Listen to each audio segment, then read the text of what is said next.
Welcome one, welcome all. It's time for NCAA football as the visiting Vikings of North Park University head north to Kenosha to take on the Firebirds of Carthage. Hello everybody, alongside my broadcast colleague once again, Tylor Sorensen. I'm Peter Ferreri. Tyler, there's a log jam right now in the middle of the CCIW standings, and both teams crucially need to come away with a victory today to make that next step up. But starting with where things were just a week ago, and we'll start with the home Firebirds of Carthage. A come-from-behind homecoming victory. The place was a madhouse. Talk us through maybe some takeaways from that game that can lead the Firebirds to victory today. Yeah, the takeaways from the game, number one, you got to get that running game going. We saw it in the first half. Carthage had -2 rushing yards the entirety of the first half. After that second half, Bryce Frank came out swinging, scored a few touchdowns, walking into that end zone, ended with 8 attempts, 69 yards, and 2 touchdowns. Also, Bryce Lowe finally had that sort of coming out game this year, 27 of 41, 315, 2 touchdowns. Had that one pick, which is sort of an arm punt, not really going to look too much into it, but came out with that win, something he was like, hey, we needed this, and we needed it well to get back into the CCIW. Yeah, one of the big numbers right there is you see Acosta. 6 sacks against him. I mean, right now, Carthage, they started out kind of slow, not the way they wanted, but finished so strong, and they were just dominating and that defensive front. So Carthage coming away with a big victory, and that's something that we discussed when we were having our conversation with the North Park staff. Is they said, look, we know Lowe's the guy now. We know he's the one that's going to take Carthage, to the promised land where they need to go, but looking not only at that sack number, but the tackles. Chris Gutierrez, 5 tackles, 3 solos, 2 sacks, and a fumble recovery.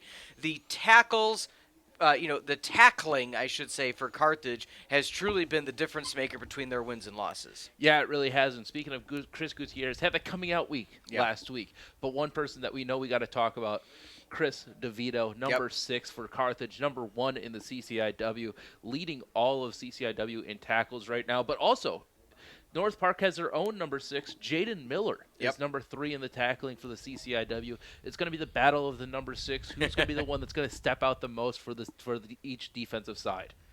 Yeah, looking at those numbers, we see tied for first, but 30 of the 39 solo tackles for DeVito.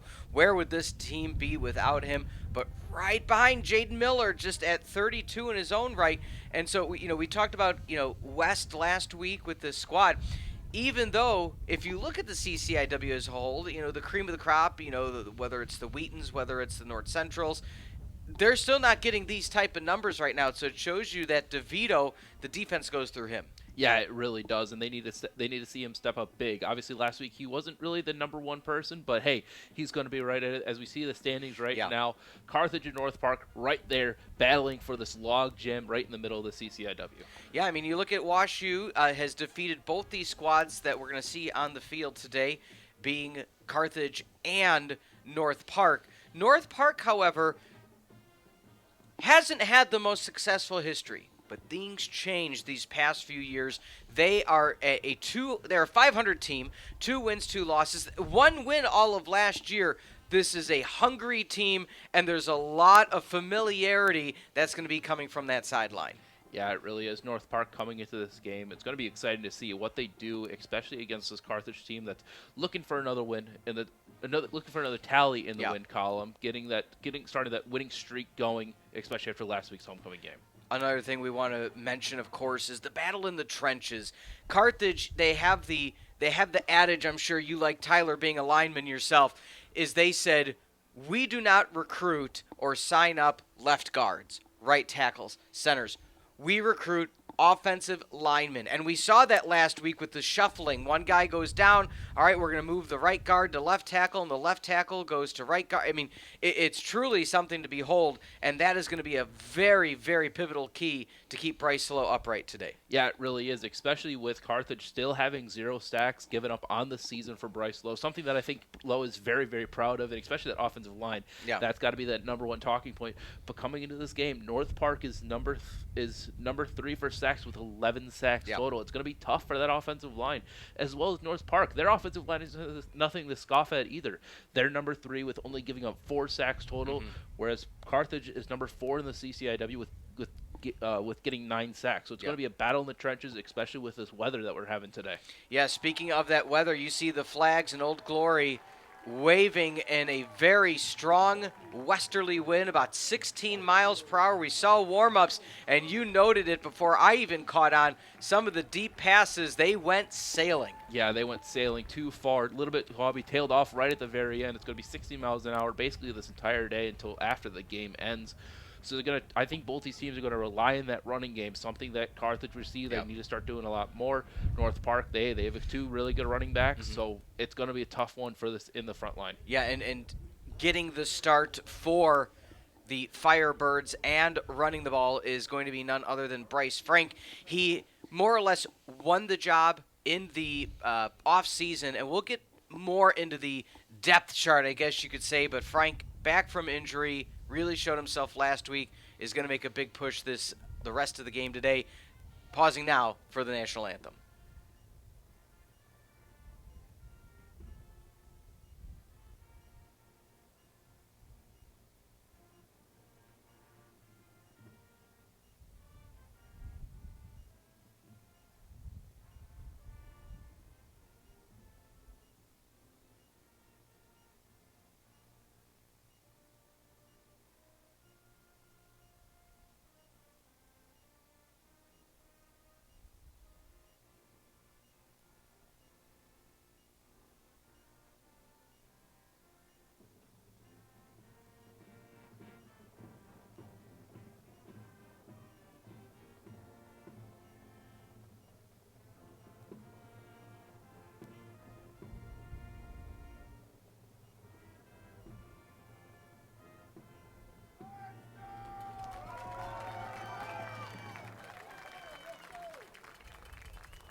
Welcome back to the Firebird Broadcasting Network. Great rendition of the national anthem by the pep band for Carthage University, or Carthage College, here at beautiful Art Keller Field, right off the lake again. And we're going to get a good vantage point of those flags just howling in today. I'm sure it's going to have an impact on how things look, but we're going to have the coin toss momentarily. But while we have a minute, let's go through how these teams got here one more time. Carthage 1-3 overall, 1-2. Huge win last week. I guess you could say the monkey off the back, but we'll step aside for the coin toss.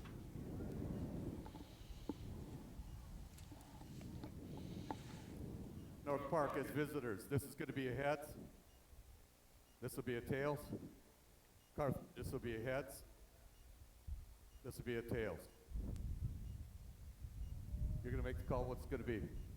Tails, I'll toss it in the air and let it land on the ground. Tails is the call. It's a tails. You've won the toss. First half, North Park won. They chose to. You want the football or do you want to kick? Please put your back to the goal that you're going to defend. First half again. North Park won and deferred to the second half. Carthage received at the scoreboard end of the field. Shake hands. Let's play some football. Indeed, let's play some football for Tylor Sorensen, Pete Ferreri, Firebird Broadcasting Network. Beautiful Carthage College. Carthage wearing the home reds today with the black pants, white numbers, with the black trim. And I love the little touch they added to the back sticker of the helmet, kind of the profile of the Firebird coming through the back. On the far sideline, it's going to be the visiting Vikings of North Park out of Chicago, wearing the navy pants and helmets with the white jerseys and navy numbers and letters. Left to right are going to be the Firebirds. North Park sets up to kick off, Firebirds to receive. They will have the sun at their back, forcing North Park to have to look into the sun defensively. Tyler, that's a good strategy point as we see Bryce Lowe warming up on the sideline. Yeah, it is. And also, too, one thing that we got to note as well with you see the flags on top of the stadium. Yeah. They're going to be going into the win for this first quarter. So that means on the second drive, the second and the fourth quarter, they should have the win to their back, something that's an advantage, too, especially late in the game. If you want to get a field goal, you can get it right there. Yeah. 48 hours ago, Tyler, it was in the upper 80s or I should just say the 80s overall. It is now a blistery afternoon here in Kenosha. By all accounts, mid-50s, so a 30-degree temperature drop, and we're underway in Kenosha. Picked up along the back line, making a run out, cutting back inside. Just a spark plug for this return game, as always. For the Firebirds, that is none other than number 30, Isaiah Bird. Getting a nice return, too, catching it right about the 5 and exploding up 25 yards to the 30. That's exactly what you want from your return team. If you can't get it past the 50, you want it closer so that way you don't have to travel the length of the field. You want to travel at least half of it.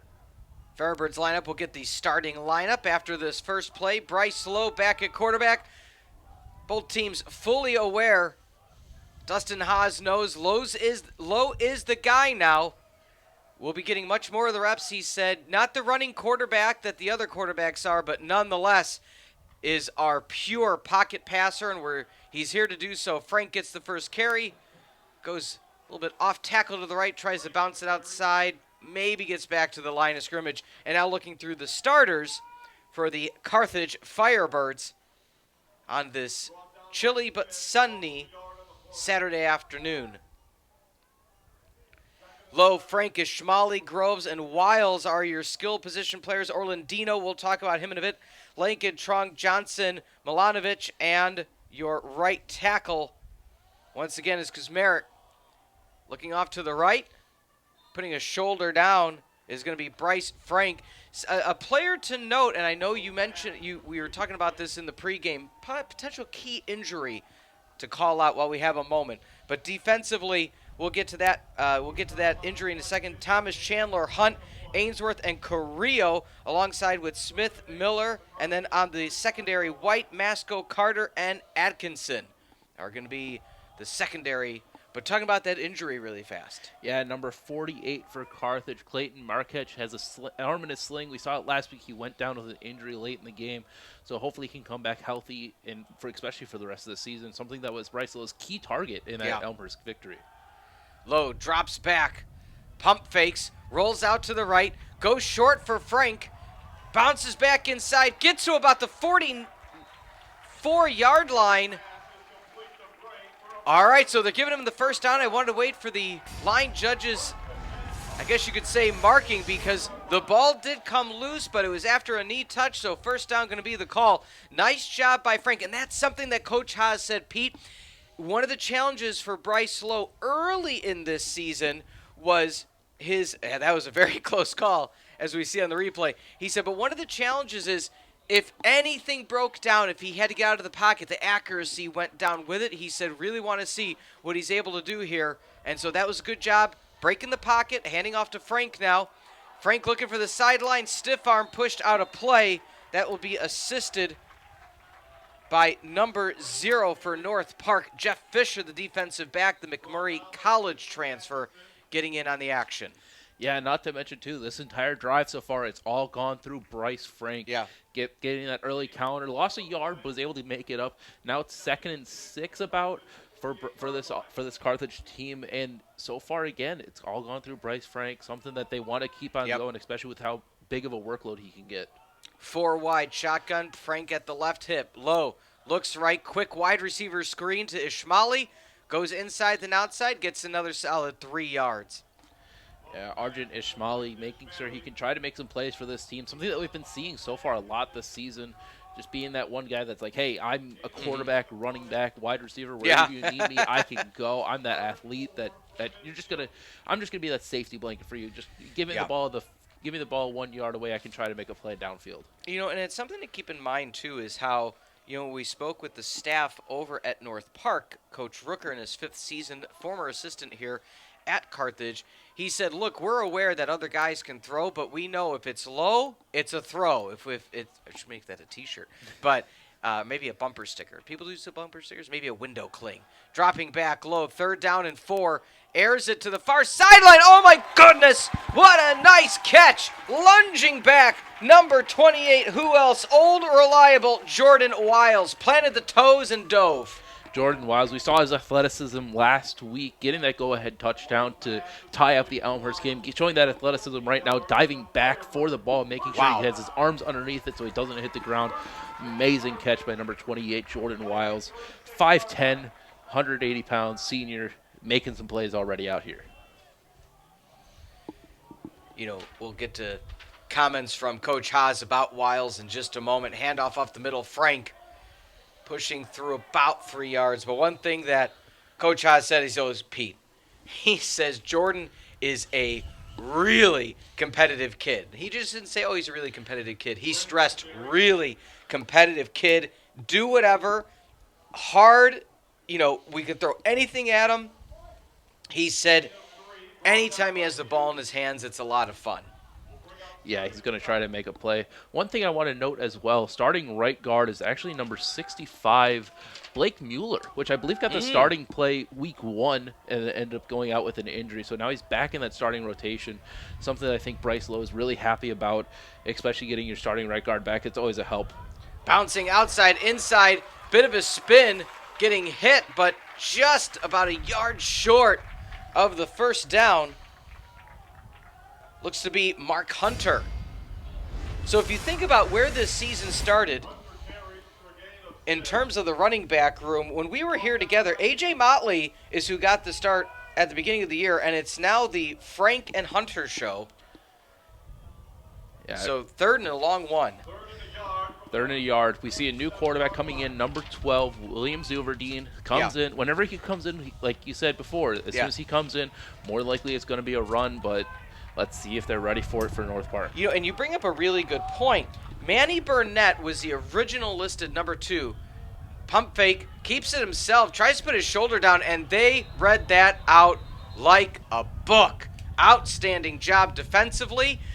But one of the things that was mentioned about the quarterback situation is Coach Haas said flat out, he goes, Pete, beginning of the season, off season, in the trainings, Manny Burnett was our backup quarterback. But he said really stepping up was the sophomore out of Kalamazoo, Willie Zuderveen, and took that backup role away. And he said that's what you like to see.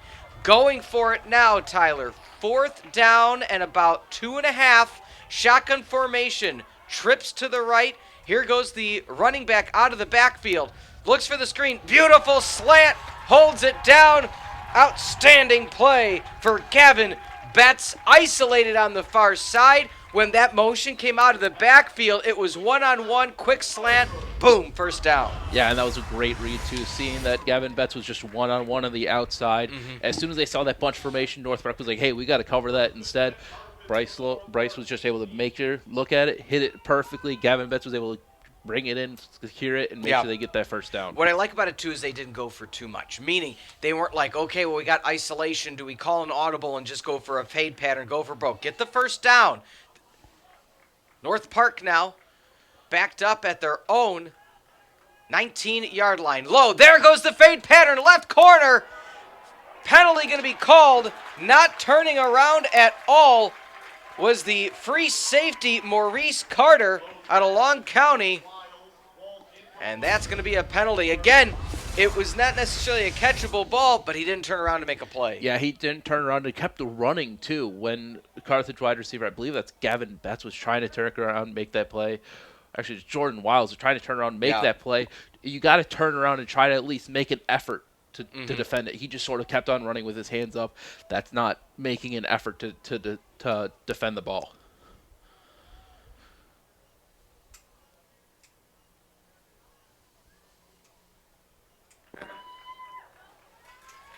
So, bit of a technical difficulty there with the official, but I believe. To the first down. There we go, coming in. So first down nonetheless. Ball going to be spotted at, it looks like, the 4-yard line, Tylor. And in at quarterback, once again, number 12, Zudavine. Yeah, that's good. It looks like it could be just a straight run, but it could be a straight draw, too. You see double tight ends on that left-hand side. Trips wide receivers to the right. Just Zuberdine in the backfield. The foul actually occurred outside the end zone. It's 15 yards from the previous spot. First down. Okay, thank you for the clarification. And here we go. Let's see if it's a draw. But again, they are not expecting a pass, so don't be surprised if maybe they switch it up a bit here. Indeed, it's a pass to the right side. Wide open. Turns up. Touchdown! Fire it up. Ring the bell. Firebirds on the board. 6-0. Bryce Frank, perfect out route. Like you said, like you were talking about with North Park's coach, as soon as they see somebody other than Bryce Lowe in, they're expecting the run. Overloaded it a little bit to the outside side where there's 2 tight ends, able to sling it to Bryce Frank and was able to break the plane, just diving to it. I don't think he needed to dive. He could have just walked right in. You know, got to get that style points a little bit. He saw the bay of cameras right off that near side pylon. So into kicked now. It's a bit of a low snap, and it's blocked. Eric Antkevich, the St. Lawrence product, had it blocked, and once again, not to be too critical, Tyler, but kicking game, once again, a concern, at least in a slight fashion, for the Firebirds. Yeah, the one thing, this is the pass. Look at this. Perfect out route. Nobody within him. Gavin Betts also making sure he doesn't get a block in the back, just sort of standing in the way. But going to the extra point again, just that low snap. You got to have the consistency with the special teams. You talked about it, Coach Haas. You got to have the consistency no matter what. Just that low snap, that little bit of a bobble ruins everything for a kicker. You know this. You were a kicker. It's true. It's always rough when something's just the timing is just a little bit off. You got to delay for a little bit, and that it was able to get North Park to be able to get there and block the kick. It's all timing, and if you have the slightest hitch, much more impactful on a shorter distance, because if it's longer away, you can, point being, totally agree with you, 6-0 your score, but when they're going to be, running down and you have to get that higher trajectory, that chip underneath it, they're going to be bearing down on it very quickly. And so, nonetheless, the kicking game still in question, but again, in this circumstance, it's not necessarily a kicker's fault. It looked like it was still a little bit low, but again, you have to make that adjustment if you're on Kevich. All right, bobbled snap. That was a very short one to the up back. Making a decent run on the return. Could have been a play call on special teams, as it looked like number 18 for North Park, Joe Callis out of Las Vegas, one of the rotational tight ends coming up with that kick return. I know he's probably not happy about this weather. Yeah, a little cooler than what he's likely used to. But now going through the starting lineups for the offense of North Park University. At the helm is quarterback Matt Eck, the South Bend, Indiana product. We'll get to that lineup after this first play. Shotgun formation, 2 tight ends to the left. Handoff out of the backfield. Good job, swarming tackle. That time by the defensive lineman, number 98, the big man, Jordan Hughes. Yeah, and also up there, too, number 6, Chris DeVito was there as well. Cleaned it up. Eck, Love, Harris, Drexler, and Boyd, your skill position, along with Joey Callis, who is your starting tight end. DeLuca, Yaya, McKinstry, Jelen, and Haptler is going to be your offensive line.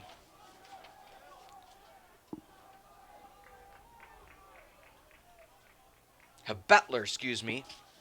Shotgun formation once again, 2 wide receivers at the far side hash. Handoff near side, reading it once again, number 54, rinse and repeat. Defensively, Oliver Cox comes in, the 250-pound Providence Catholic product. Yeah, great play by Oliver Cox, making that read, just shooting the gap perfectly, as we see our starting defensive starters for the Firebirds. Cox, Hughes, Levy, Gutierrez Jr. on the line.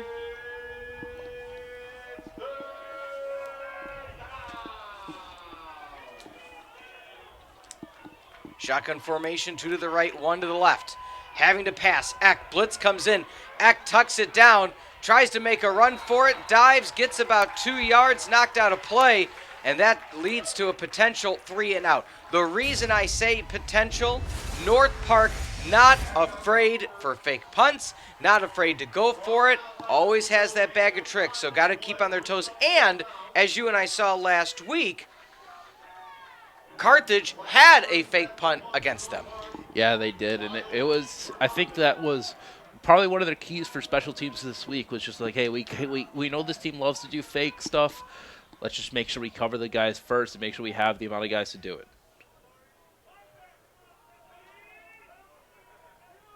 Punt formation. Almost blocked. Booming punt. Wiles just watches that one, and it actually drops into the end zone. So the punter, Carson Blatchford, out of Belvedere North High School. My goodness, that was a boomer. Yeah, that was a boomer, especially with the wind coming right at his back. Just got a perfect gust right at the perfect time, but still, that was a booming punt. Perfect too. Perfect little spiral makes it hard to catch, but like you said, almost blocked. I think Carthage is going to be wanting that one back. Just blocked a little bit faster. You can only do a little bit faster. And I think it also bears mentioning, sure, you would have liked it to be about 3 or 4 yards nearer from that end zone, so it was a potential to field a return, but it could have also been a situation where he outkicked the coverage, and Wiles, a dangerous return man. Your score, 6-0. Back at quarterback right now, once again, is the big Z, Zuderveen.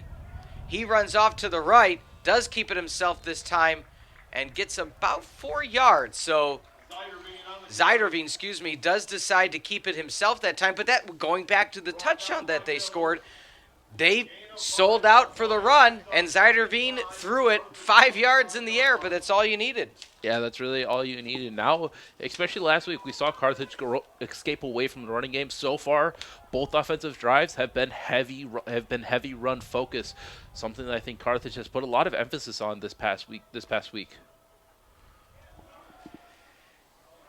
Bouncing through, off to the left, getting about another 3 yards. So right now, Carthage really trying to establish a run. And again, there was a conversation point with where things are looking at.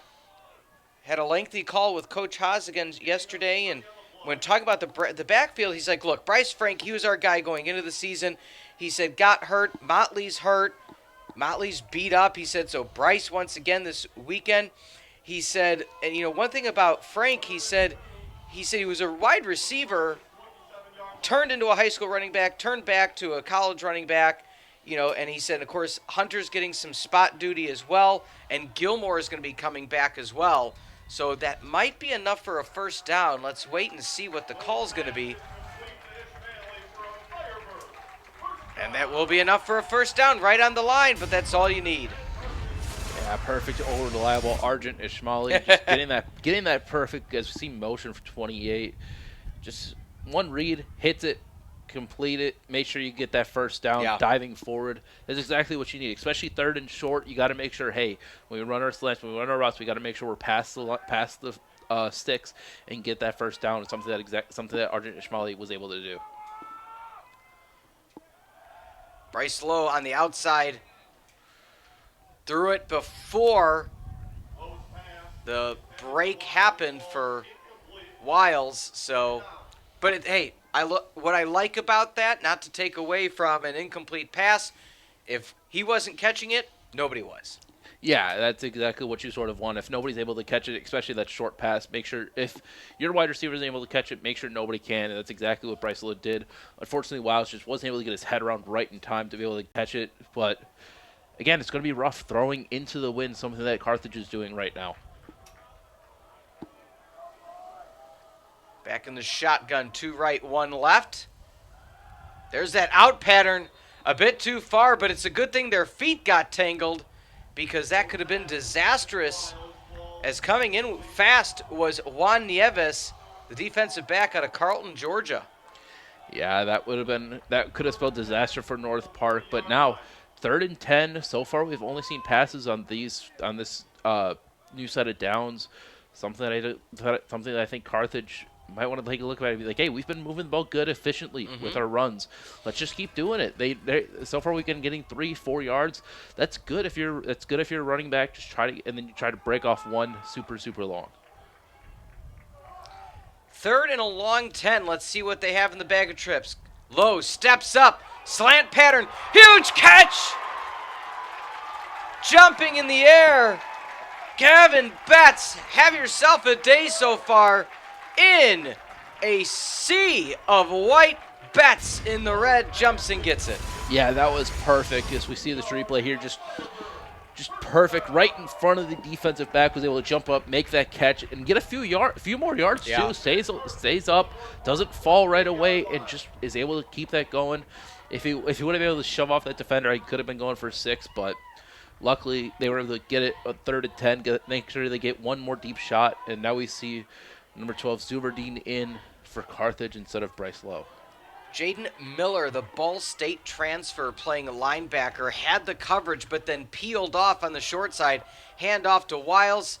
He actually breaks a tackle and gets about 3 yards out of it, so great job there. But the reason I mentioned what happened in the linebacking situation, number 6, as we discussed, Jaden Miller broke for that short pass, and that allowed Lowe to go overhead. Or over the top. If he had followed along with that play, that could have been a potential interception. Yeah, it really could have. But going back to this last play, the jet sweep, that's the best thing you could do. Yeah. Make something out of nothing. It wasn't exactly how I think Carthage wanted it, but hey, you still got about 4 yards right there.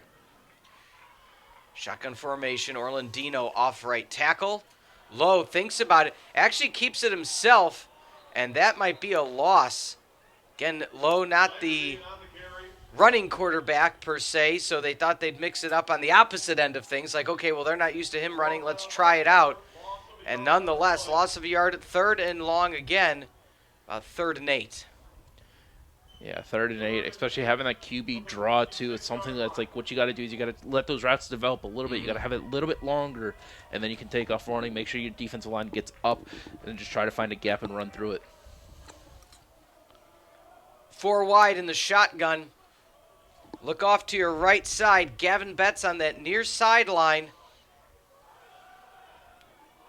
There's the pass too far off the mark. Now, 3rd down, make that 4th down and 8. They're not going to punt. With the special teams, we'll just call it situation at hand. I'm not going to be surprised if they go for it. Yeah, I'm not going to be surprised they go for it, too. Also, not to mention 4th down into the wind. Pretty far. Field goal, I wouldn't risk it. You've been moving the ball fairly well this drive. Might as well keep your offense out there. You had one little miscue. Keep on just trying to hit it. You've been able to do it so far. You hit that last 3rd and 10. Let's just keep our offense out there and see what they can do.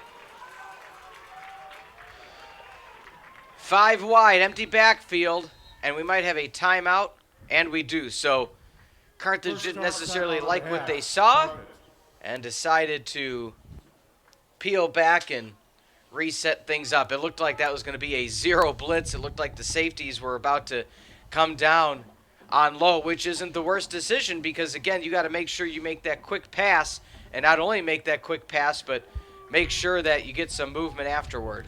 Yeah, and especially, too, one thing we saw on this near side, we had a stack with number 11 and another wide receiver.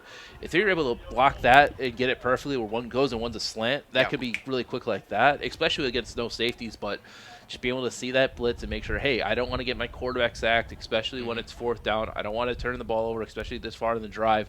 Let's just keep it going. Let's burn one of our timeouts. We still got 2 more. It's just under 2 minutes left in the first, so might as well burn it. Let's try to get these points on the boards, especially with the way how we've been moving it so far to this drive.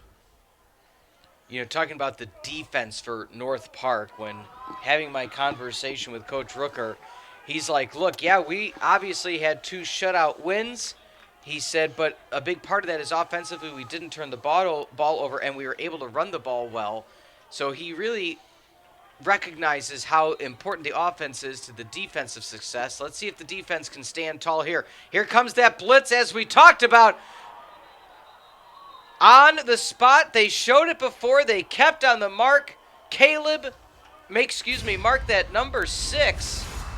Jaden Miller, we talked about that linebacker blitz on that near side. It's a good thing that Lowe got that away. That could have potentially been a fumble or they might even be an intentional grounding call. Let's see what the flag is.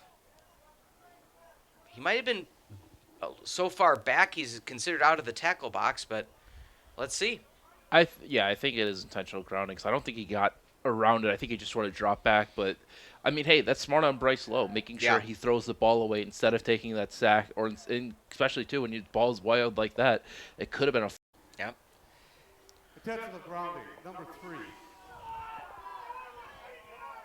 Lost it down. North Park take over at the spot. First down.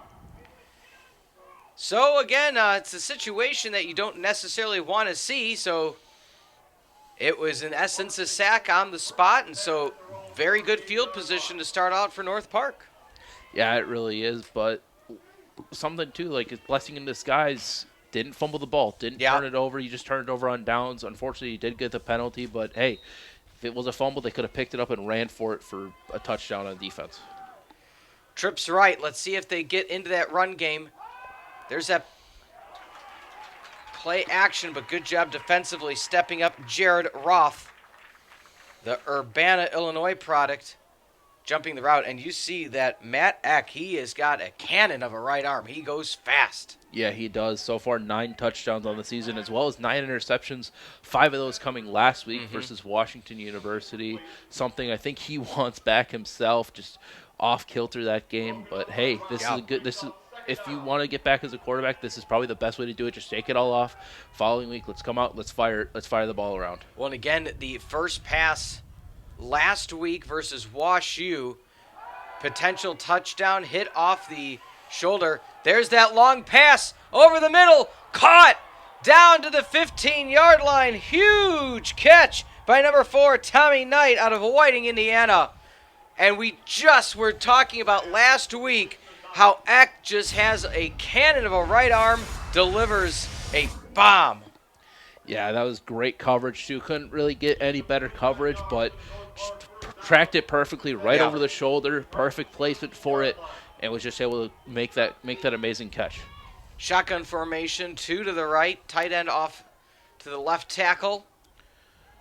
A.J. Harris off to the left. Oh, almost an interception. So they tried the wide receiver screen to the aforementioned Harris. It's almost good that it wasn't caught by Harris. That would have been a loss. Yeah, it would have. Chris DeVito right there making the play. Almost picked off by number 1, Jalik Barnes. Just bounced off the ground. That could have been a bad scenario for North Park right there. Shotgun formation once again. Just as before, 2 to the right, 1 to the left. Motion. Coming back in between the guard and tackle. Eck running back at his right hip.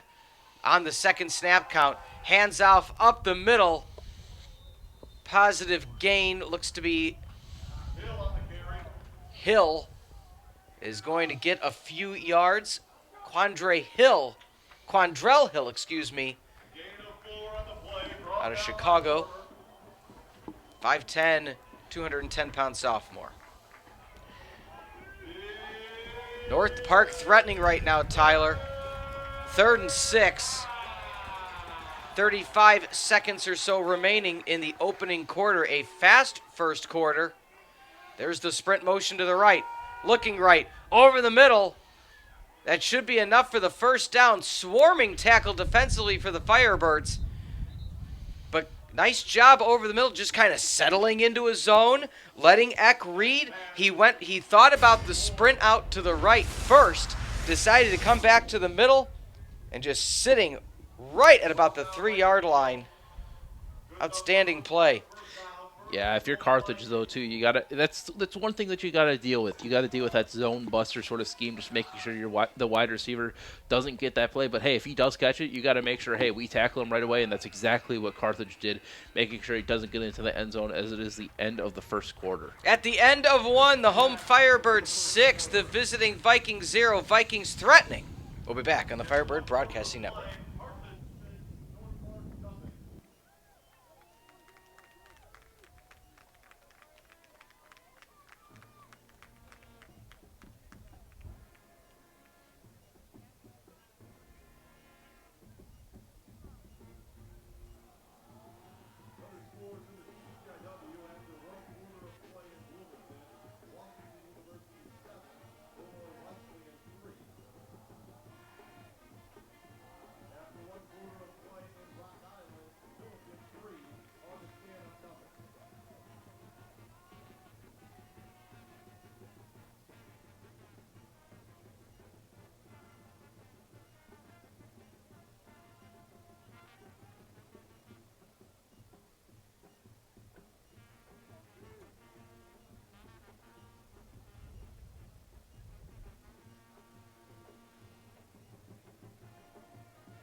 Switching sides, Sun at their back. Shotgun formation, first and goal from the 3. Can the Vikings punch it in? Slant pattern, wide open on the RPO. Pitch and catch, A.J. Harris. Touchdown for the Vikings. Yeah, touchdown for A.J. Harris. Great call for North Park.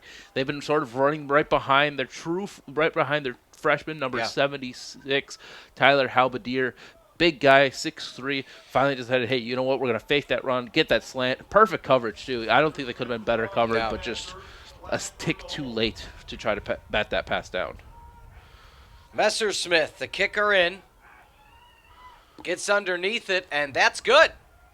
So just like that, North Park down the field with a 50-yard bomb of a pass, works their way all the way to the goal line, and a beautiful RPO to get the touchdown. Look at that again. My goodness.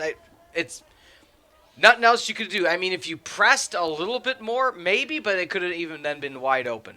Yeah, it could have, but again, that's one of the more tougher sort of styles of offense to defend is the RPO. It's either you're going to give up one or you're going to give up the other. You can't really defend both at the same time unless you have an all-star, all-caliber superstar on your defensive line or cornerback room just to make those plays, but it's always rough to deal with. Now, with that being said, we sit 7-6, could be tied, but a blocked extra point against Ankevich. If you are Carthage, I'm assuming establish the run. Yeah, keep that running game going. We saw it work. First drive, Bryce Frank was out there getting those runs, getting those carries. The first 4 or 5 plays was going straight through him. I think you just got to keep pounding Bryce Frank. Just keep on making him, letting him do his job, letting him do his work, and just make plays out of nothing. It seemed like.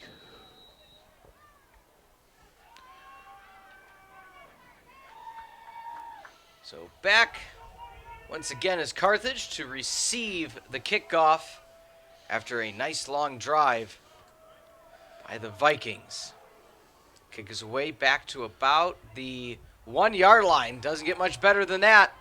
Outside and tripping over his own feet. I'm sure he'd want that one back. Isaiah Bird out of Klein Kane High School had some space on that far sideline. Yeah, the grass monster unfortunately got him, tripped over his own 2 feet. Had a nice, I would say probably another 10 yards before he had another guy hitting him. But it's just, you got to keep your feet under you, and that's something that unfortunately didn't happen there. So now the Carthage Firebirds are taking over at their own 20 this time. See if they're able to move it down the field like they had the first 2 drives. Shotgun formation, as is the usual for Carthage in this situation. There's the play action. Oh, and just a drop through the hands of Ishmaeli. Rare drop for the Firebirds. Yeah, and you know he's going to be wanting that one back. You saw it afterwards, pounding his fists together. He had a lot of green grass and Gavin Betts in front of him. Take that block right there. Could have been going to the house already. Ishmaeli, one of the rotational quarterbacks, receivers, utility knife.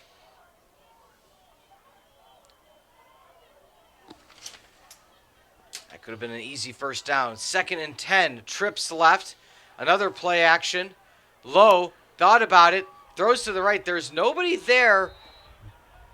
So some of the coaching staff is saying, where was it? But they're saying Bryce, and so they're converging about it right now. But again, I believe he was out of the tackle box. So at that point, you might as well just throw it away. But they're also checking, did he get it back to the line of scrimmage, which he should have. So right now, Coach. There is no foul for intentional grounding. The quarterback was outside the box. His pass got back to the line of scrimmage. I always say coaching a little bit of acting because, again, you want to make sure, you know, in situations like that, you say, hey, there's nobody here, even though they might have known he was out of the tackle box. But nonetheless, 3rd and a long 10. Lowe steps up, fires far side, another drop by Ishmaeli. Short-armed it right at eye level. I think he was at that in-between where he didn't have to necessarily jump. Let's see here.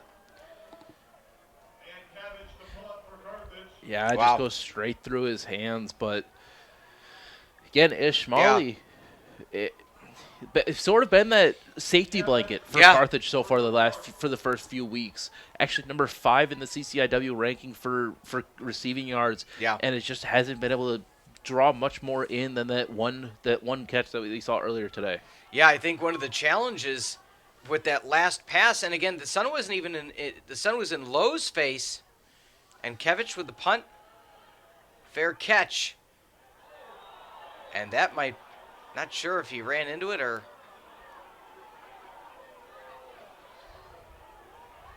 Waiting to see what the call, if there is going to be a call or not. Let's see this replay here. Did he get pushed in or no? He just.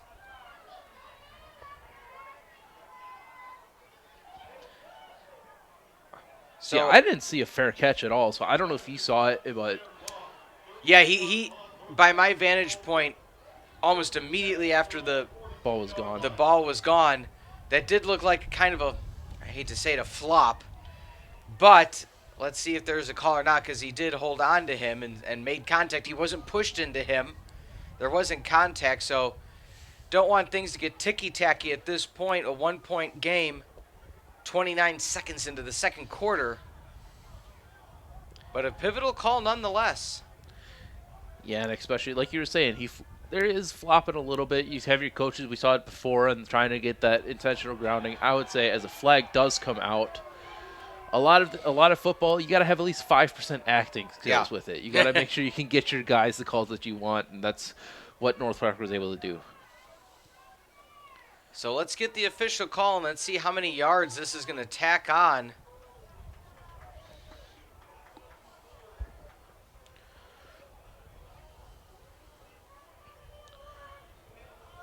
Looks to be at least a 15-yarder. Fair catch interference on the kicking team.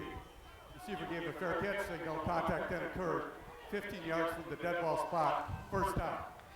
Yeah, I look at it this way, Tyler. I think it's a fair call, and here's why. Regardless of the reaction of the punt returner, the contact still occurred. It wrapped his arms around him. I mean, it's better if you just throw your hands up and bounce out of the way. So regardless of the situation, 1-point lead for the visiting Vikings here in Kenosha. There's that bunch shotgun formation looking right. He's got the arm, throws back left, wide open. Can he stay on his feet? 5 and touchdown for the Vikings. A.J. Harris. What a beautiful, and that's what you can do if you have a quarterback with the power arm. My goodness, Matty Eck delivering a beautiful pass, and that I can't wait to see the replay. That's a breakdown in coverage. You cannot have your number 1 wide receiver that wide open. No, you can't. There's a great ball and great play call by North Park. Make sure they can get their guy open, and just like you said, a breakdown in coverage as we see this extra point come in. And that one's good as the visiting Vikings 1-play drive. Tyler, talk us through it. Yeah, both these cornerbacks, you see them at the top of your screen right before they cut off. Both of them are going right towards that inside guy. None of them saw number 4 leak out on the backside. Just great play call. Great execution of a route, to be honest. Just a nice little, I don't know what to really call it, but just a nice like a corner wheel. Vertical route. Yeah. Sort of wheel, yeah. And just able to sneak right by him. That was great. That was a great play call by North Park and great execution, too. If you don't have execution, play calls, whatever, but great execution by North Park. Make sure they got that fake, that rollout, just was able to hit it on the run. Well, you had 2 defenders over there. They both just bit on the slant and left Harris wide open. That is not a common theme for this as the wind really starts to pick up. But that is not something you expect to see from a Coach Haas coach team as the Firebirds came out storming, scored a touchdown right away. It's been all North Park since then.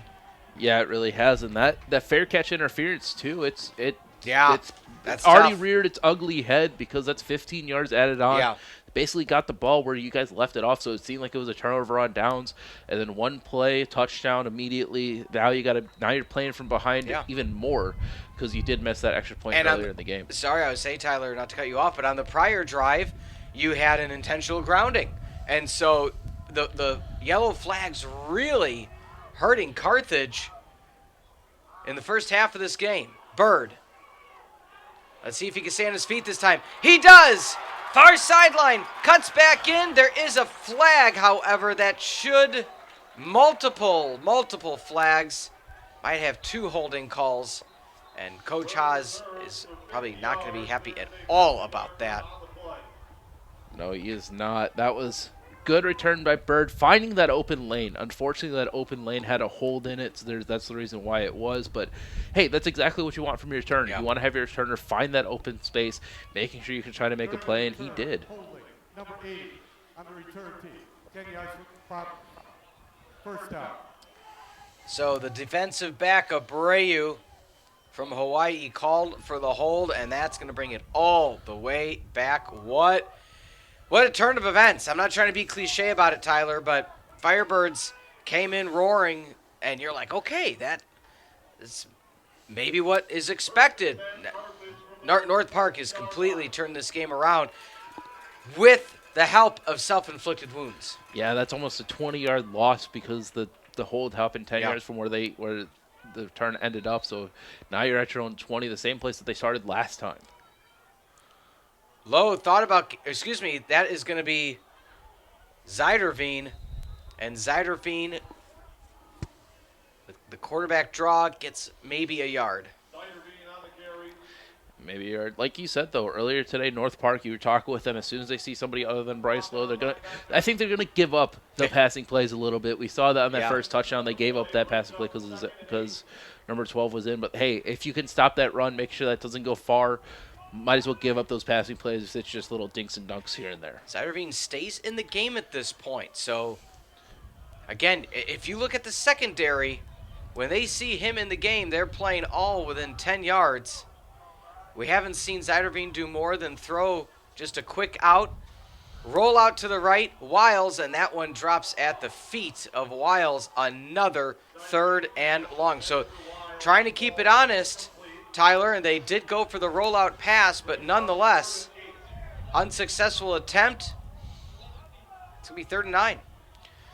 Yeah, 3rd and 9. Now Bryce Lowe coming back into the game. So you're more than likely going to see a pass here, but again, you just got to execute it. Something that's going to be rough, but now at least you do have the wind blowing onto your back. So if you want to take that deep shot, you can take it a little bit easier now. Just get that arm right there and try to lead it the way that you want to. Yeah. So single high on the safety. Low, immediately, Orlandino, open over the middle. Rumbling, bumbling, stumbling, still on his feet. Makes it all the way to the North Park 45-yard line. A huge gain, as we see on the replay. The tight end, 0 blitz. And not making it over in time for North Park is 31, Mo Carter. Yeah, that's what you want from a tight end, a big body in the middle of the field, just able to take that in. Travis Kelce-esque, just dragging somebody along with him. Perfect play call, just making sure, hey, that middle of the field is going to be wide open. Let's just hit it right away, and that's exactly what Bryce Lowe was able to do. And Ishmaeli able to hold on to that catch. Another first down. Going back to Orlandino, Coach Haas and I talked about him, and we had the conversation. He said, look, Pete, he's athletic enough to be a wide receiver, but he's also tough enough to be an offensive lineman. He said the fact that he's able to go down and block, and he said the best part of his game, I'm expecting, highlight reel catches or pancaking somebody. He said he has the best ability to track down the linebackers in space. And he said so hard to teach that. That's why he loves Orlandino on this squad. Shotgun formation, Wiles goes from the, nice job poking it away defensively. Jason Atkinson, out of Glendale, Arizona. It's a very quick pass, and luckily it was just knocked down and not intercepted. Yeah. That's multiple times now we've seen North Park kind of get a beat on that route. Not that particular one, but a route. And nonetheless, we sit 12-10 remaining. Carthage starting to show a little bit of signs of life here. A few minutes into the second quarter, drove down, and back is Zeiderveen. Rolls out to the left, pitch over the middle. You know, that's another type of Kelsey play that you see in the NFL, or where quarterback just kind of rolls out, does that quick flick. So Zeiderveen credited with a pass. Caught that time by number 80, Colin Durian, one of the tight ends for Carthage. So lining up now, shotgun trips right. Single high once again. Handoff, breaking a tackle, cutting it back upfield. Look at that push and pull. Number 67, got to give a shout out, Camden Trong. The junior just literally pulling Bryce Frank with him. Wait till you see it right here. He's like, come on, pal. Come on with me. Here we go. That's exactly what you want. Bryce Frank also not giving up either. Keeping his legs pounding, making sure he can get those yardage. That's just good old football right there. And they called it perfectly, too. North Park sent a blitz, was able to get that counter off. It could have been tackled in the backfield, but luckily Frank kept his legs going and was able to get that first down. Cam Trung, the right tackle, was pulling on that play. Zeiderveen keeps it himself, cuts up the middle, still on his feet. Zeiderveen gets all the way down to the 4-yard line, make that the 3-yard line. And the Zeiderveen effect showing itself, and I appreciate Lowe on the sideline. 75, blocking out that end right there, perfect, just perfect timing. And like you said, Zeiderveen just making that play with his legs, keeps it going. That's something that we've been seeing so far this drive is North Park. It seems like they're starting to get a little bit tired, not coming in with that much force, just trying to wrap up and trying to make that play, but it just takes 15 guys, it seems like, to take one of Carthage's players down. Zeiderveen still staying in at quarterback. There's the handoff on the jet sweep. Fumble right into the hands of one of the defenders, number 20. Once again, Anthony Lambert, the defensive back out of Clinton Township. It literally went right into his hands. A tough play, to say the least. Yeah, it really was. Just be able to talk about being in the right place at the right time. Just ball just gets popped out. Not even peanut punch, just hit shoulder right in the ball. And it was just right there to make that play. Luckily, the offensive line for Carthage was right there to make the tackle, so he didn't go about 95 yards for a touchdown. Jeff Fisher, the cornerback, in his 5th year, the McMurray College transfer. We talked about him earlier today. Helmet and shoulder right on the ball, popped it out. Now to get out of their own end zone. 1st and 10 from their own 4. Shotgun, handing off, bouncing out right, cutting back in, getting into about the 8 or 9 yard line. Looks to be right at about the 9 yard line, we should say. Hill on the carry. Number 24 has to go out for one play due to his helmet coming off.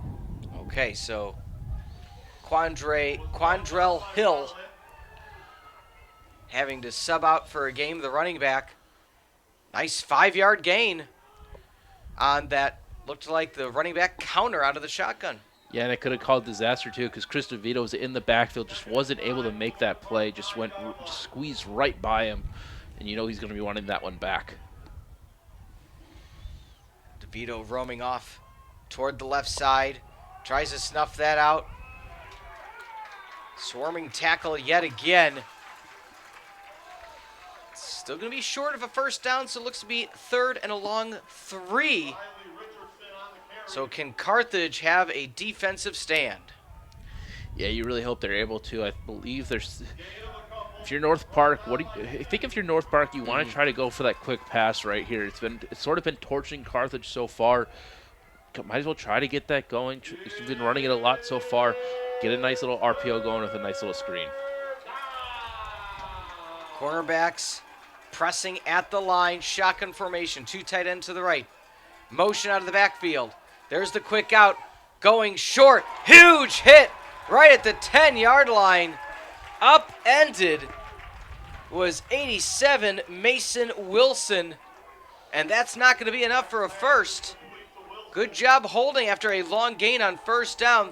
Second and third down, not more than a yard or two. And into punt now will be once again number 30, Michael Messersmith, the Rockmart, Georgia product. Yeah, it's going to be... You hope this isn't a fake for Carthage's sake, but North Park could do it. Actually, mark that. Carson Blanchford is in for the punt. They don't go for the punt block. They look more for the return. And Wiles has to call for the fair catch. Good job getting downfield very quickly. Cade Harmon, the Lumberton, Texas product. This North Park squad, a lot of players from the South, the Southeast, and Southwest. As we've mentioned a lot of Nevada, Texas, Georgia. Yeah, someplace too where it's very, very warm down there right about now. As it looks like we see somebody getting taped up on the Carthage sideline. Looks to be Orlandino.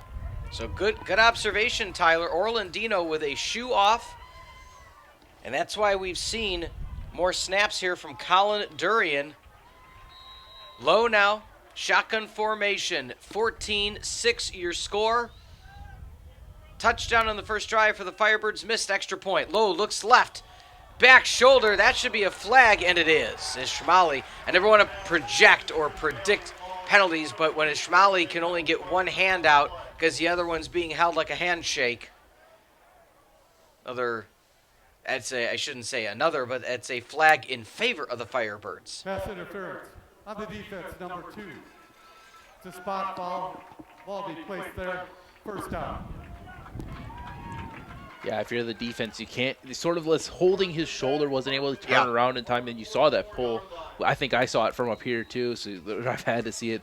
If not, I think we would have been seeing a lot of screaming from some coaches. 8 minutes remaining in the half. Low. Fade pattern to the right side. Wiles able to come down with it at about the 18-yard line. Perfect timing pass for Low. And that's the accuracy. That's the touch that Bryce Lowe brings to the field. Yeah, that's a great corner route by number 28, Jordan Wiles, just able to find that open zone. As it looks like one of the Firebirds guys was just getting tackled on the sideline. But, hey, I mean, if you're getting tackled, that's one less guy out there able to make that throw and make that catch. Now you're within the red zone. Some ways that the Firebirds have been struggling a little bit. Shotgun. Frank at the right. It's the all-Bryce backfield, as we like to call it. 2 wide receivers all the way to the left. Handoff to, or actually, Zeiderving fumbles it. He got absolutely rocked. And it's coming off the sideline now. But Zeiderving subs in for Lowe. Tries to keep it himself. And gets absolutely smashed. Luckily enough for the Firebirds, they didn't fumble another play away in the red zone. But nonetheless, second down and a long 16. Shotgun formation, Low back in the game. Keeps it himself. Slides down at the 20. Gets about 5 of those yards back, potentially. Oh, they're actually going to say the slide happened at almost the 20. Is that 21 or 22-yard line? So not giving him much at all. They only giving him 2 yards. So yeah, I believe when you slide, it's the beginning of your slide. So it's always rough like that. But now if you're Bryce, you got to try to make a play here. 3rd and long. 3rd and long. You can get some of it back if you decide to go for it on 4th. Screen to Frank. Or I shouldn't say a screen per se, but, you know, slipping out of the backfield was Frank. Getting to about the 19-yard line. Once again, because of the situation with special teams, multiple weeks, you could just say the entirety of the season so far. Coming in right now for the Firebirds, Gibson Groves, the tall senior out of Johnsburg High School. Let's see if they draw up something special for the wide receiver. We are now at 4th down and about 11. Trips right, empty backfield. Last time this happened, they ran a zero blitz. They threw it to Orlandino. Orlandino not in the game at this moment. Let's see what they do with it. Screen over the middle. Frank gets a blocker. Only gets about 5 yards. So going for that actual halfback screen. Tough play nonetheless. As Firebirds, a turnover of downs. Last 2 times now, Tyler, in the red zone. A fumble and a turnover of downs. Yeah, as we see this screen here, just 74 just puts his head down a little bit and just gets late, it seems like, and then they're able to make the tackle. One thing I'm noticing, too, is on the sideline, we see the long snapper and the holder getting some work in. Looks like they stopped now, but just getting that work in, making sure, like, hey, we don't want to mess up again on that extra point, making sure, like, hey, it's got to be perfect. It's got to be perfect. Something that seems like special teams, we keep on nagging on it, but you just can't. You need to rely on it just to be perfect and automatic every single time. You don't mean to. I don't mean to dwell on anything, but again, coming into today, Coach Haas knew that special teams is nice pass downfield. I believe Caleb Jones was out of play when he made the catch, and it is going to be marked an incompletion. But point being, Coach Haas knew special teams is an area we need to work on, and already the opening drive, the opening touchdown, poor snap. And when you're spending, not to say you shouldn't spend time on anything, but truly Coach Hodges said that third phase of the game, that special teams is something we've really had to spend extra time on, still not yielding to the results that he would want. Yeah, you never want to spend extra time on special teams. You want to try to spend your allotted time, make sure it's perfect, but if it's not perfect, you got to spend extra time on it, and that's eating up on your offense and your defensive time. Run over the middle, getting to about the 24-yard line. Nice run up the middle. And, something else to mention. So Orlandino, I'm still trying to find him on the sideline if he is here, but Orlandino potentially injured. You see him? Yeah, he's right. There he is. Okay, so he's retaped up. Does have the helmet in his right hand. But also Clayton Markic, your other tight end out of Oshkosh, Wisconsin, arm sling. So you are really down on the depth chart. And it's not just in terms of the catching prowess. It's the blocking schemes, which we talked about is so vital, as making a run up the field is Matty Eck, the South Bend, Indiana St. Joe's product.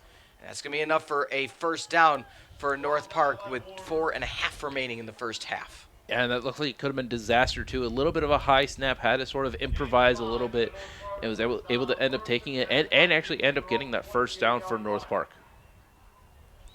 So North Park now, with 4 minutes and change remaining in the opening half, Tyler, I got to imagine is more than happy with just taking as much time as possible to get down, try to score again, but not leaving anything for Carthage to do the same. Off his back foot, over the middle, sails! Almost getting there in time was Tanner Ludwig, and that's the type of pass that we've seen intercepted by Eck this year, the 9 picks. Yeah, it's rough, especially when you have a guy running that wide open. We talked about it a lot last week versus Elmhurst. It was just a little bit over top, a little bit underthrown. That one is just a little bit overthrown. He's got that big arm, and he likes to show it off so far. But I know he's going to be wanting that one back, especially with it being just under 4 minutes left in the second quarter. Tyler Sorensen, Pete Ferreri, Firebird Broadcasting Network. The visiting Vikings of North Park lead 14-6 over the home Firebirds. Firebirds scored first.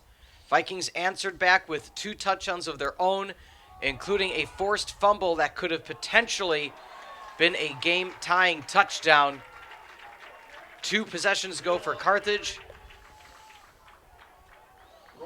And then a turnover on down. So, again, if you come away with any points on either of those possessions, it's already a 1-possession game, but it could have been a field goal game potentially. But again, Ankevich having some challenges with the kicking along with Sebastian Haskey. Not to dwell on it, but again, it's a situation that bears mentioning. Fade pattern to the near side, and that one sails far out of play. There's that wind factor again, Tyler, that far sideline to near, and that one just sails it, especially with a touch pass. Yeah, but unfortunately, that was a free play. Gutierrez Jr. jumped off sides a little bit too aggressive. Offside. Something we saw so far. Number 9. 5 yards from the previous spot remains. Third down. That's something you can't be having, Yeah. especially against this defense. You want to try to get the ball back and have your team be able to let your team score one more time before the half. Back in the shotgun formation, trips to the left, one right. Let's see what North Park can do. Almost another penalty, but resetting up. Carthage stays on side.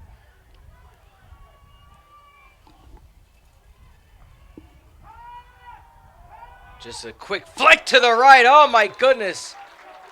Marcel Love absolutely drilled right on the nameplate. And very gingerly walking right now is number 76, Tylor Hebelter, out of Park Ridge. So something to keep in mind right now, Tylor, again, being the offensive lineman. But again, number 76, Hebetler, very gingerly was walking back into the huddle. Your right tackle. Let's see if that has any impact or maybe just a stinger. 2.5 remain. Fourth down. Trying to draw somebody off sides, and they are going to have a penalty. I believe it's going to be a false start. Yeah, I believe. I it believe. is. I believe. False start. Offense. Number 20. And it will be. 5-yard penalty. Remains. Fourth down. Yeah, and talking about some people limping off, we see on our side, number 20 for Carthage, Jared Ruth getting his shoulder looked at. Looks like he should be good to go, just making sure, hey, it's a stinger. But Yeah. that's going to be rough, especially for that linebacker core of the Carthage defense.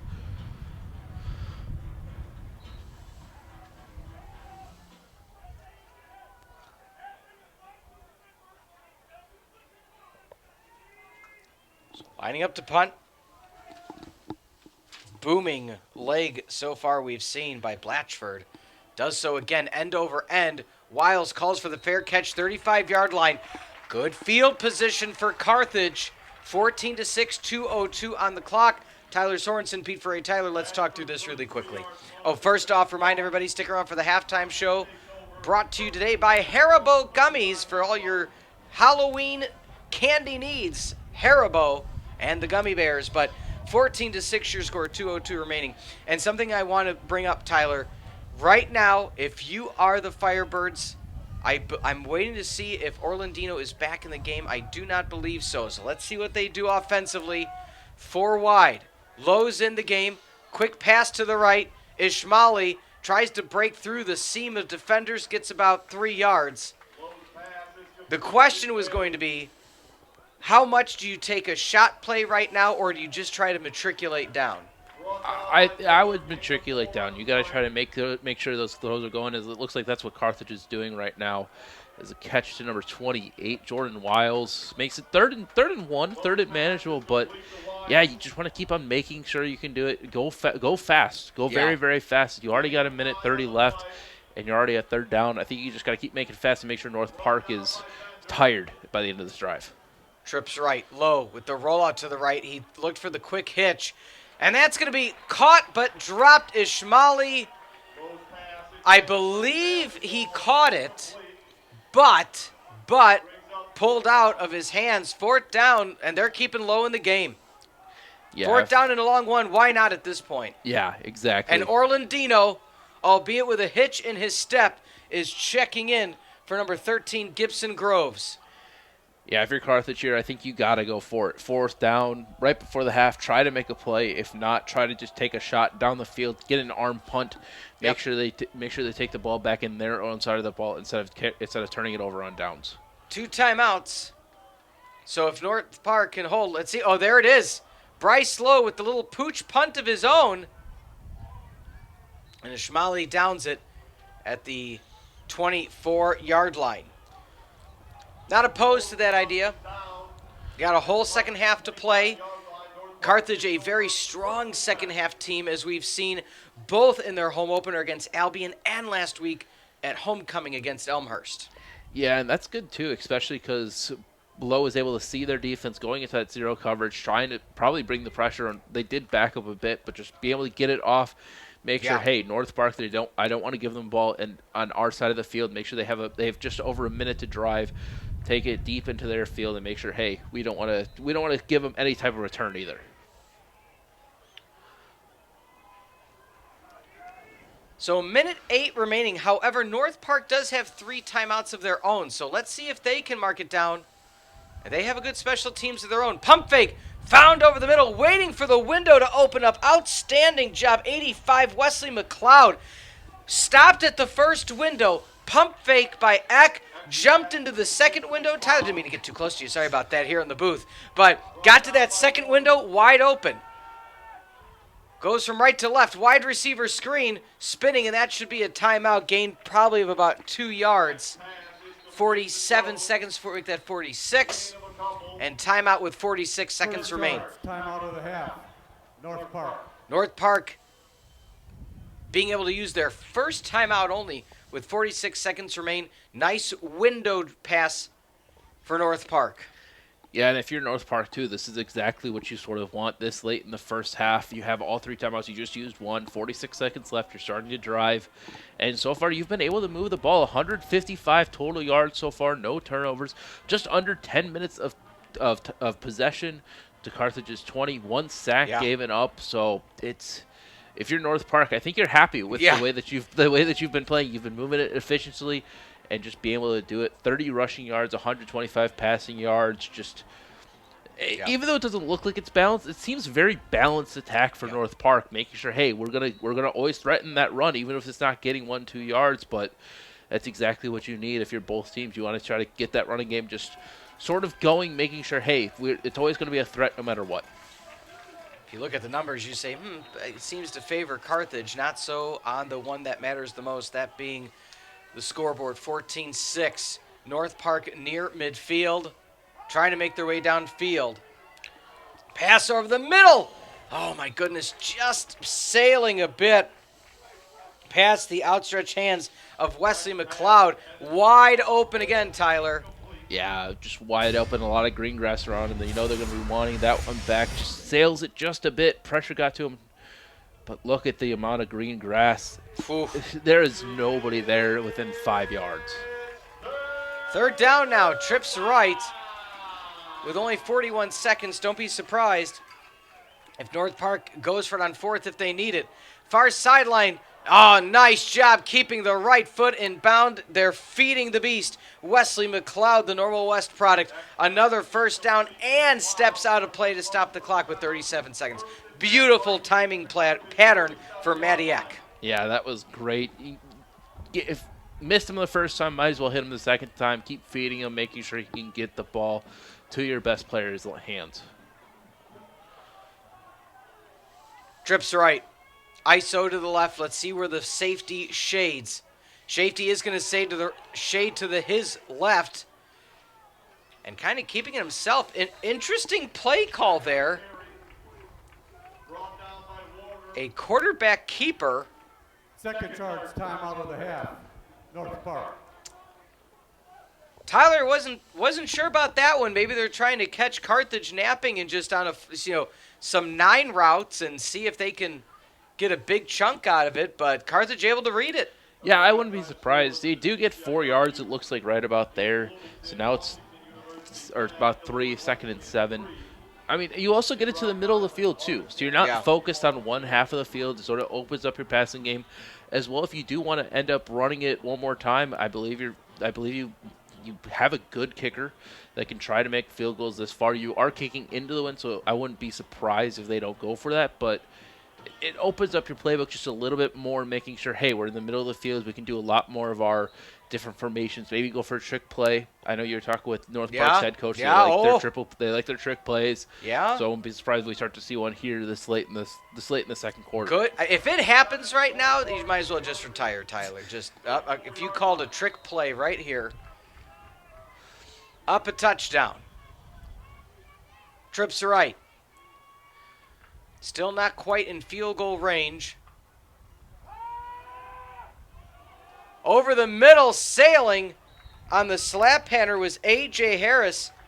And we're actually next to the coach's booth. And one of the coaches just kind of, for North Park, just threw his hands up, kind of like, what was that? But, Yeah, if you've been hearing banging, that's them just being excited. Something that all coaches got to do. They always got to get hyped up for their team. You see trips right come out for North Park. Third down, money down for this Carthage defense. 5-yard cushion across the board at Eck. Marcel Love in the backfield with him. Switches to the right, from right hip to left hip. Looking out of the backfield. Off his back foot, kind of sails it for Marcel Love. So, interesting position. 14-6 your score. 20 seconds left. And they're going to go for it. Again, out of field goal range. Carthage still has 2 timeouts, but again, even if you take 7-8 seconds off the clock, Carthage will only be left with about 1 play. Third charge timeout of the half. North Park. So North Park taking a timeout.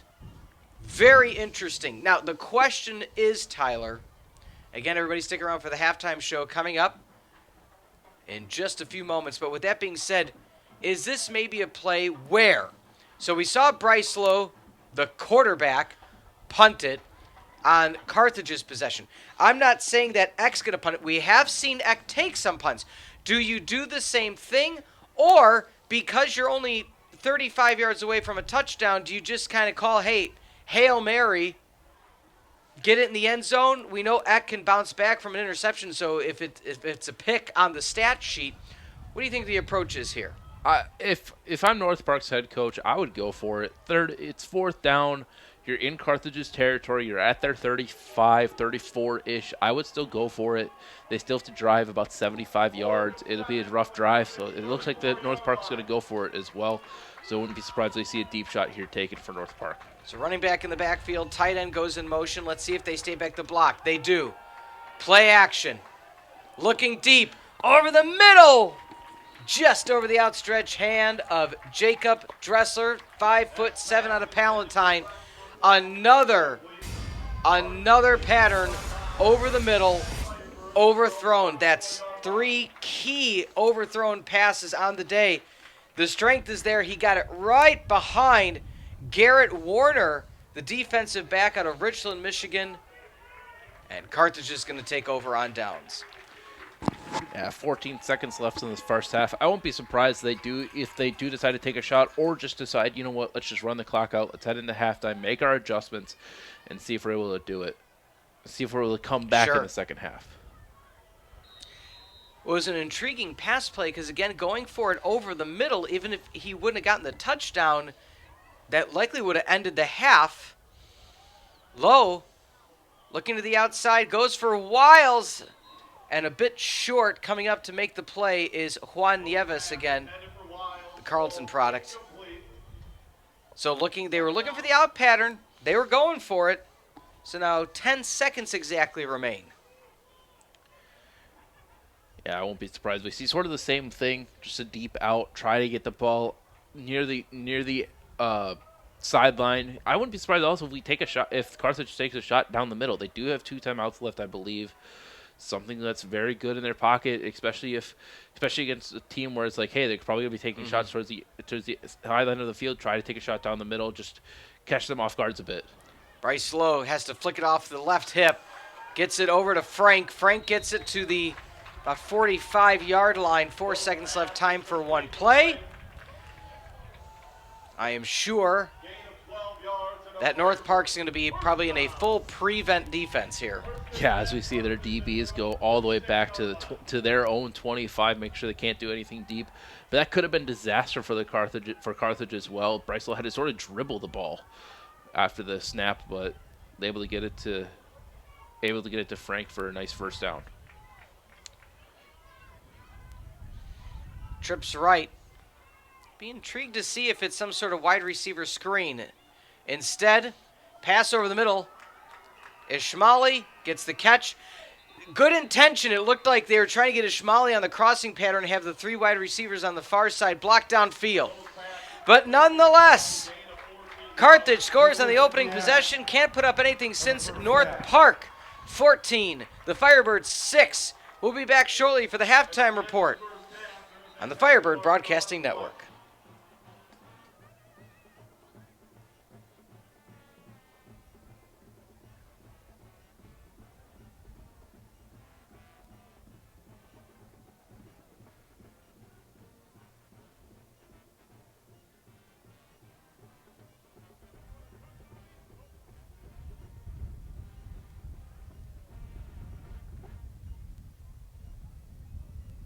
After the first half ended, dead ball, unsportsmanlike number 11 on Carthage. That's the number 11's first towards disqualification. That penalty will be enforced in the second half.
Welcome back to the Firebird Broadcasting Network. For Tylor Sorensen, I'm Peter Ferreri. Outstanding job by the little ones. The kid cheerleaders today for the Firebirds wearing their pink T-shirts for Breast Cancer Awareness Month. For Tylor Sorensen, I'm Peter Ferreri. Tyler, looking at the first half, all Carthage the first few minutes, and then North Park just came storming back and has taken advantage of things offensively and defensively, as we see some of the stats here from that first half.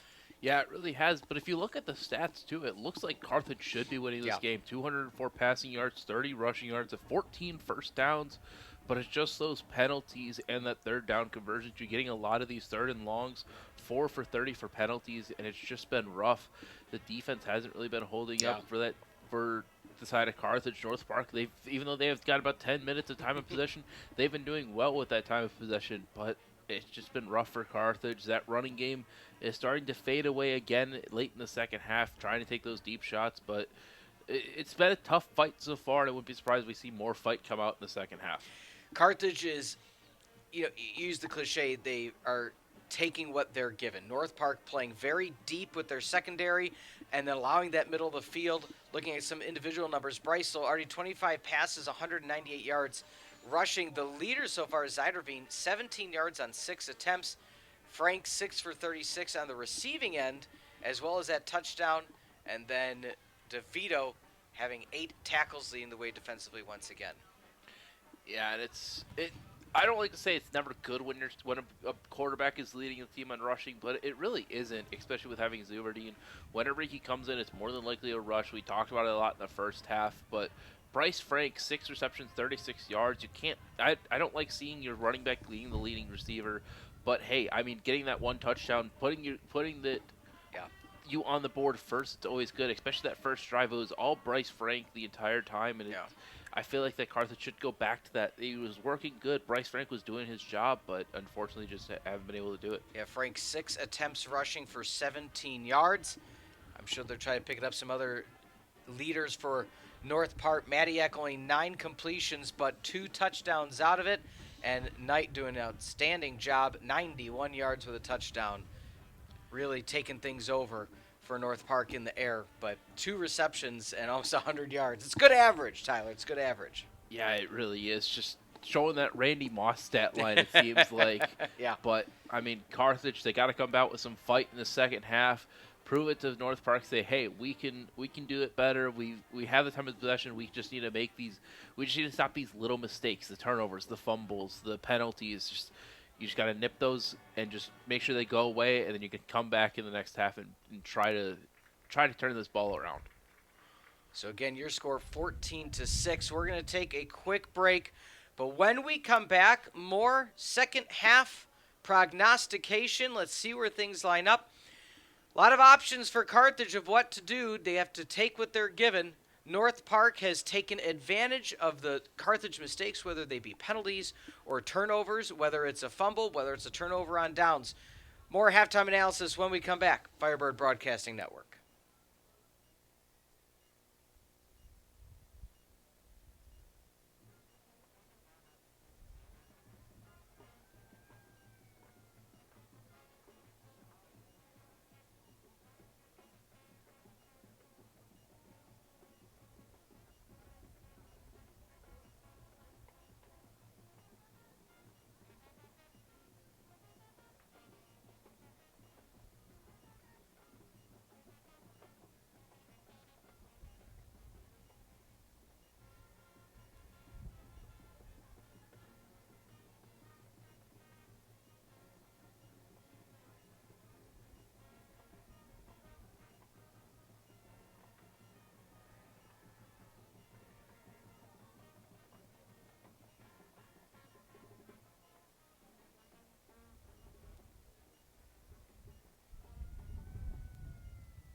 Welcome back, Firebird Broadcasting Network. For Tylor Sorensen, I'm Peter Ferreri. Pep Band trying to cheer up the crowd today. Chillier conditions than usual, about a 30-degree drop from last weekend.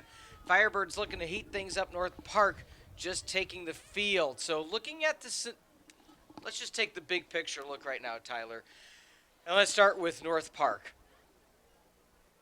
Haven't had a winning tradition in a while. This year, already 2 wins. They had only 1 all of last year, so already doubled that number, and are having a very good first half. I also want to use the phrase a very clean first half.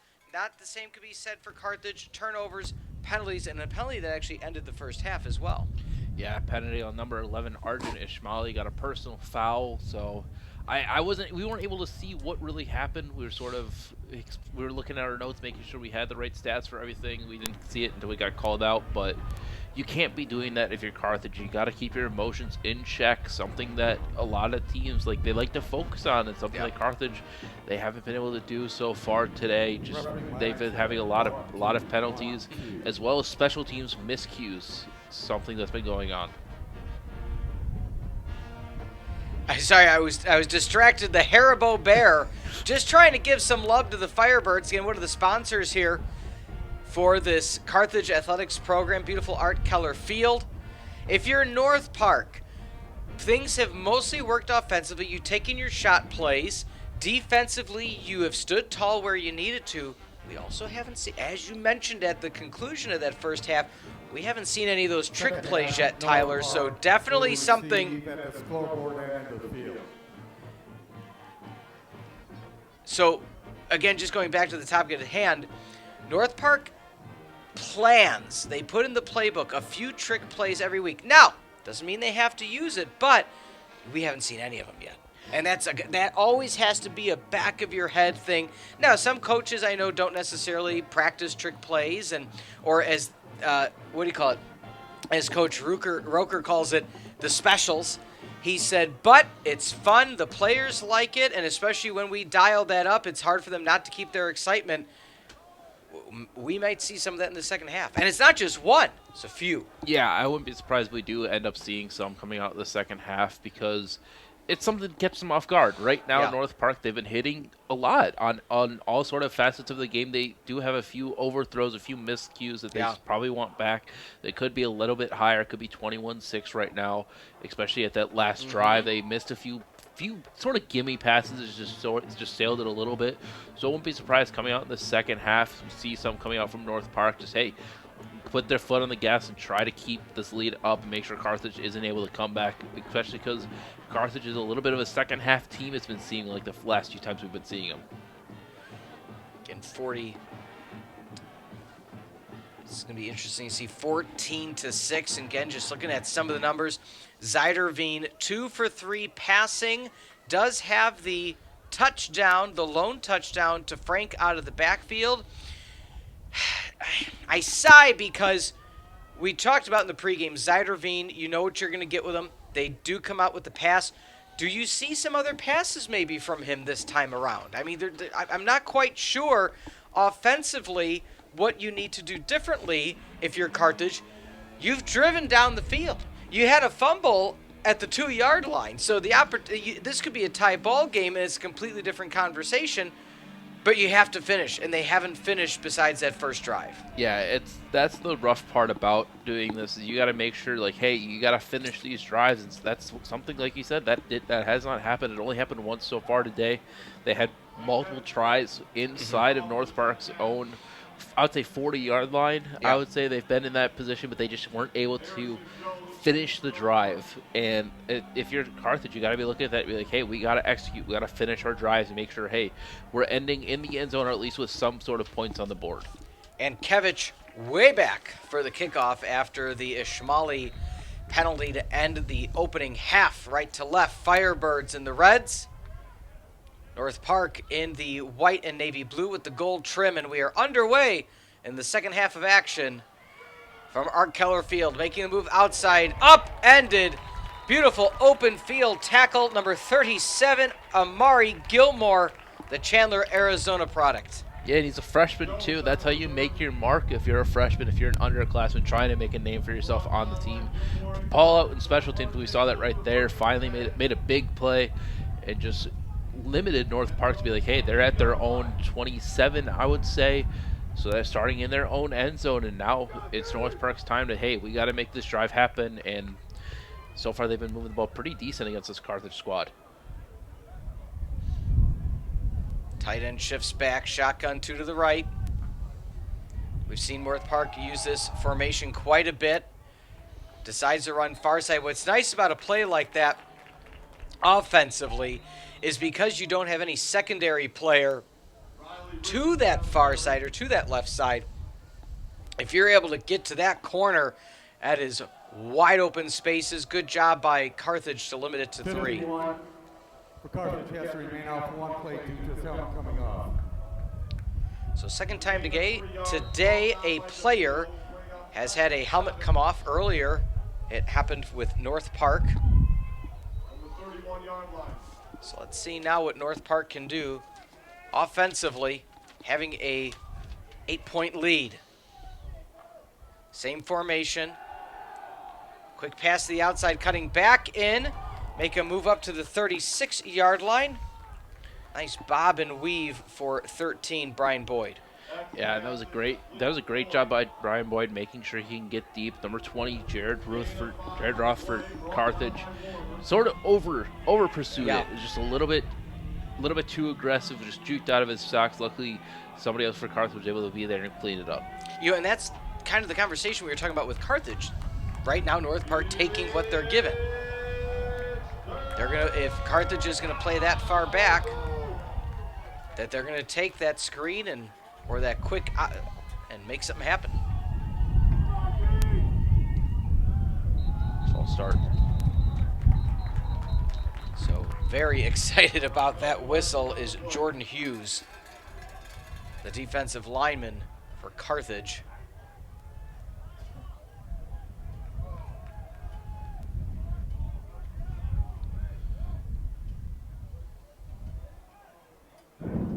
Prior to the snap, false start number 55 on the offense, 5-yard penalty, remains third down.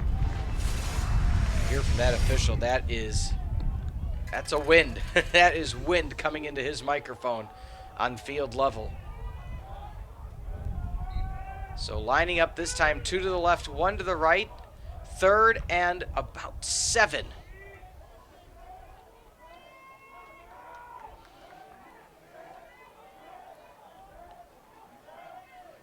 Defense for Firebirds, potentially showing a linebacker blitz. Quick slant, and that's a drop. That would have been a first down. A.J. Harris couldn't hold on to it, and that's going to force a 4th down for North Park. Yeah, that was a great coverage by Jalik Barnes, just making sure he's in the right play at right time, punching that ball out so that way he can't catch it. But hey, number 35 for North Park, Blatchford has been booming the ball today, so I won't be surprised. This is the one thing that you can do is make sure you can get the flip the field aspect down, and that's something that North Park has been able to do so far all day today. Wiles to receive, standing at his own 28-yard line. It's a good thing that nobody was going in to block. That was a high snap. Wiles called for the fair catch, but my goodness, that could have been, if there was anybody making a run, that could have been disastrous for North Park. Yeah, it really could have. That's sort of the one aspect that you got to deal with if you're Carthage, making sure like, hey, do we want to get a good return or do we want to try to block the punt? A lot of times, some colleges like to just go for the straight return, make sure, hey, we don't want to deal with that fake, especially after what we saw last week against Elmhurst, that fake punt. Make sure, hey, we want to make sure we have everybody covered and we're not going out for a full-on block. Make sure we don't get pulled into anything funny. Wiles in motion, gets the handoff, kind of counters, and right on the spot defensively. 2 or 3 defenders, including Dylan Hughes. So Schmally checks out of the game now. Lowe comes in, as well as teammate Colin Durian getting some more playing time with the tweak for Orlandino. Waiting to see if Orlandino's on the field or not for this possession. It does seem like he is on the near side. So it's a big package, 2 wide, 2 tight ends, make that 3 tight ends. Lowe has time, outside, wide open. Nice pitch and catch. Gavin Betts, the wide receiver. So again, that's a situation, Tyler, where you see they come out of the huddle, 2 tight ends, 2 receivers, and a running back. Left them wide open. They were so worried about Wiles over the middle of the field that they left number 81 Betts open on the sideline. Yeah, Gavin Betts just be able to be in the right place, right time, 6'2", big target for Lowe to make sure that he can get the ball right to him. 2 receivers near side, press coverage, so let's see if Lowe decides to take a shot or if they try to reestablish a run. There is that interception. Not sure where he was trying to go for Wiles, still on his feet. That could be 6. All the way home for North Park number 31, Mo Carter. Touchdown Vikings. Yeah, they're going to be wanting that one back. Bryce Lowe just unloaded at the inopportune time. And North Park was there to get what they, like we've been saying, they got what Carthage gave them, and that was unfortunately a pick 6. Well, again, it was coverage on the outside for number 81, Gavin Betts. On the inside, it was bracket coverage against Wiles. Lowe forced it there, and it sailed over his head right into the breadbasket of North Park. Here's that chip shot, extra point, up and good. It is 21-6. And we are not even 5 minutes into the second half. Yeah, if you're Carthage, you're going to be wanting this one back. Here's the replay of it. Just gets drilled to it, delivering it. Just sails a little bit over top. 28, Jordan Wiles doesn't even get his head around and just able to return it. Should have been stopped sooner, but nice blocking by North Park's defenders, making sure, hey, this is our bingo. This is the time we can try to make a play on defense, making sure that everybody there is just blocked and had a free space into the end zone. So shout out to number 99, Jonathan Thomas. At the very end, as you see on that replay, threw his hands up and just kind of put his body like a pick in basketball. Got drilled by Colin Durian to make sure that Mo Carter got his 6. It is 21-6. And not to say you got to start questioning the run game versus the pass game, but needless to say, this is a situation now where Carthage is really going to have to pull out some of the special plays of their own out of the playbook because they haven't been able to do much offensively since that opening touchdown. Again, they drove down. They got in the red zone. They drove down. Could have been a tie game at one point. They haven't been able to finish. That same circumstance there, they had a little bit of momentum, and then a good pressure from the outside. Pick 6. Yeah. So Bryce Lowe will get an opportunity right back, letting that one bounce. 10-yard line, picks it up. Bird has had the speed all game, gets it back to about the 26-yard line, maybe 27. But nonetheless, offensively, Carthage, the time is now. You cannot do another 3 and out. You can't have another turnover. How often, Tyler, we talk about, okay, who wins the turnover battle? And that's been the Achilles heel of North Park all season, is they've had too many turnovers. The first play from scrimmage last week against WashU, interception. They have not turned the ball over. Carthage has 2-score difference. Yeah, it's rough for Carthage to get especially getting that first fumble in the end zone or in the red zone. It's just rough as we see it. Nice run by Bryce Frank. Bryce Frank, yeah, getting almost 9 yards. Probably is going to get 9 on the play. And again, it's not too early to abandon the run. You have a lot of time left. It's only 2 scores. Utilize your strengths. Yeah, utilize your strengths. Bryce Frank has been running tough this week. Started last week, making sure like, hey, I'm gonna try to be that down backer guy. And so far, for the first drive, it was all Bryce Frank, and now they're hopefully going to go back to him. Out of the gun. Slant pattern, almost intercepted. Jumping the route, 32, Sam Aguirre. That was close. Yeah, that was way too close for comfort. Just a little bit misfired for Gavin Betts, a little bit leading him too far inside. Like I said, Gavin Betts is 6'2", but you got to try to make sure that it hits him in the chest and not too far outside where he's going to be laid out. Yeah, Sam Aguirre, one of the rotational secondary players, your nickel corner in as well on this play. Going far side, 4 linemen, 2 linebackers, 5 DBs.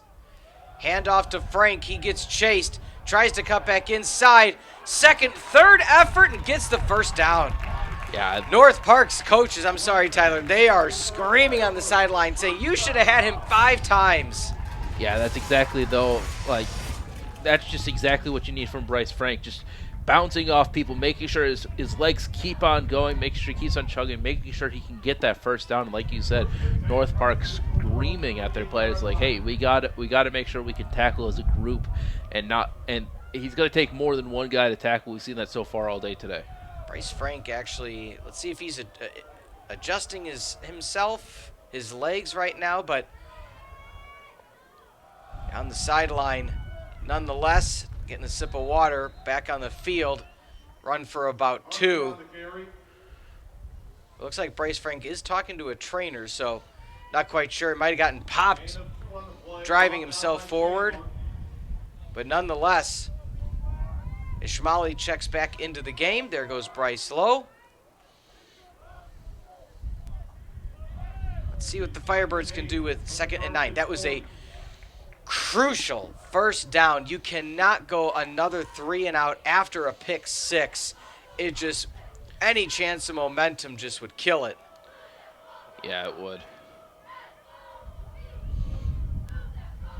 Lowe, quick out pattern, stays on his feet, gain of maybe 2.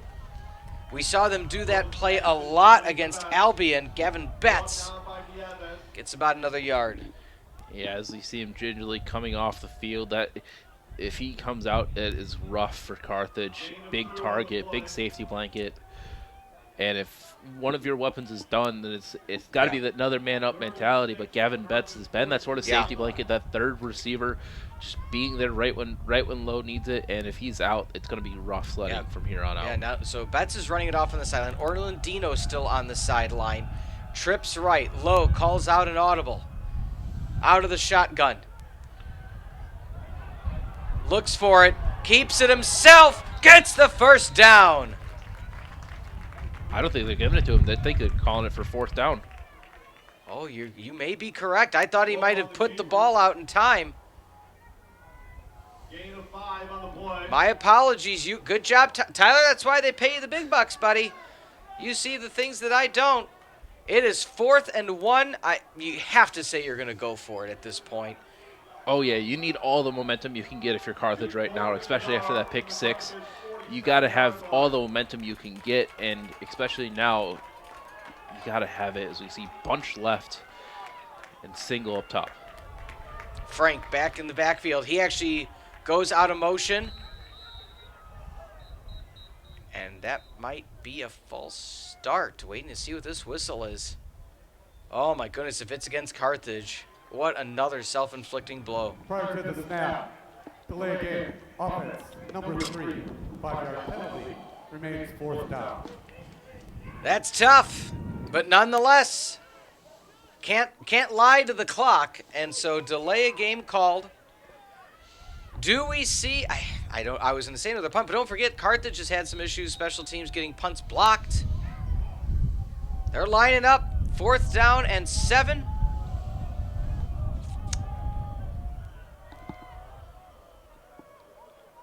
Make that 6. Motion. Wiles. Do they go for the first down or do they go for a shot play? Taking a step back low, and he does the punt again. Not the worst call. Let's see if it stops before. And Ishmaeli. Wow. Oh, that's perfect. Bryce Lowe, good thing that your starting quarterback is also a pooch punter. Now's the... All right, talk me through this now, Tyler. Again, for Tylor, Sorensen, Peter Ferreri, 21-6 your scores. Carthage scored first. It's been all North Park since then. What's the conversation defensively for the Firebirds? They need... Excuse me. They need a stop. They need a stop, but I think right now this is your best bet to get one. You have two really good players that are coming into their own, Chris Gutierrez Jr. as well as Chris DeVito. I think you try to make a stop in the end zone, get that safety, and get that momentum going back your way. That punt was perfect, and especially with North Park looking like you're in a very run-heavy set right now.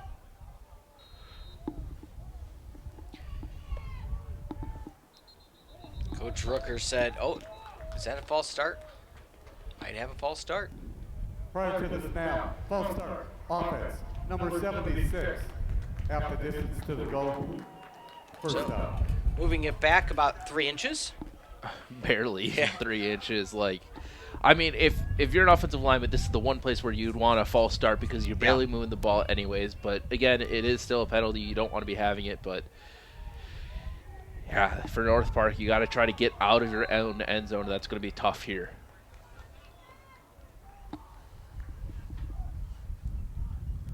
Almost a scrum formation. I mean, it's truly like a victory formation, just trying to push forward. And multiple flags coming out now.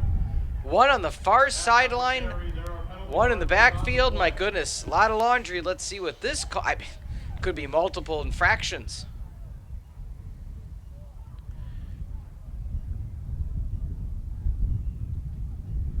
I'm trying to sort all this out right now.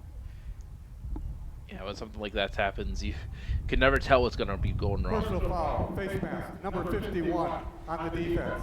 15 yards from the end of the run, first down. Not quite sure what to say about that one, Tyler. You had them pinned at their own 1-inch line and a face mask called in the scrum. Yeah, you can't be doing that, especially like that. You did stop them at the 1-yard line, and then now you're just giving them a free first down as well as breathing room. If you're Carthage defense, that cannot happen, and I don't think a lot of these coaches for Carthage will be very happy with that outcome. You know, in talking with Coach Rooker about how he planned for today, he said, you know what, we watched their film of this year and we watched the game against them last year. He said, and truly, as long as we're prepared for which QB is in, he said, I really like our game plan. It's been working so far. Hand off to the right side, trying to swarm, cutting back in. Jordan Hughes on the tackle, along with number 54, Oliver Cox. Yeah, if you're Carthage's defense, that's the best thing you could do. Just try to stop the run as fast as much as you can. Yes, their passing game has been good, but as long as you can stop that run, eliminate that threat, make them so it's only passing plays, then hopefully one of these times your defensive backs are able to make them stop and make a big play.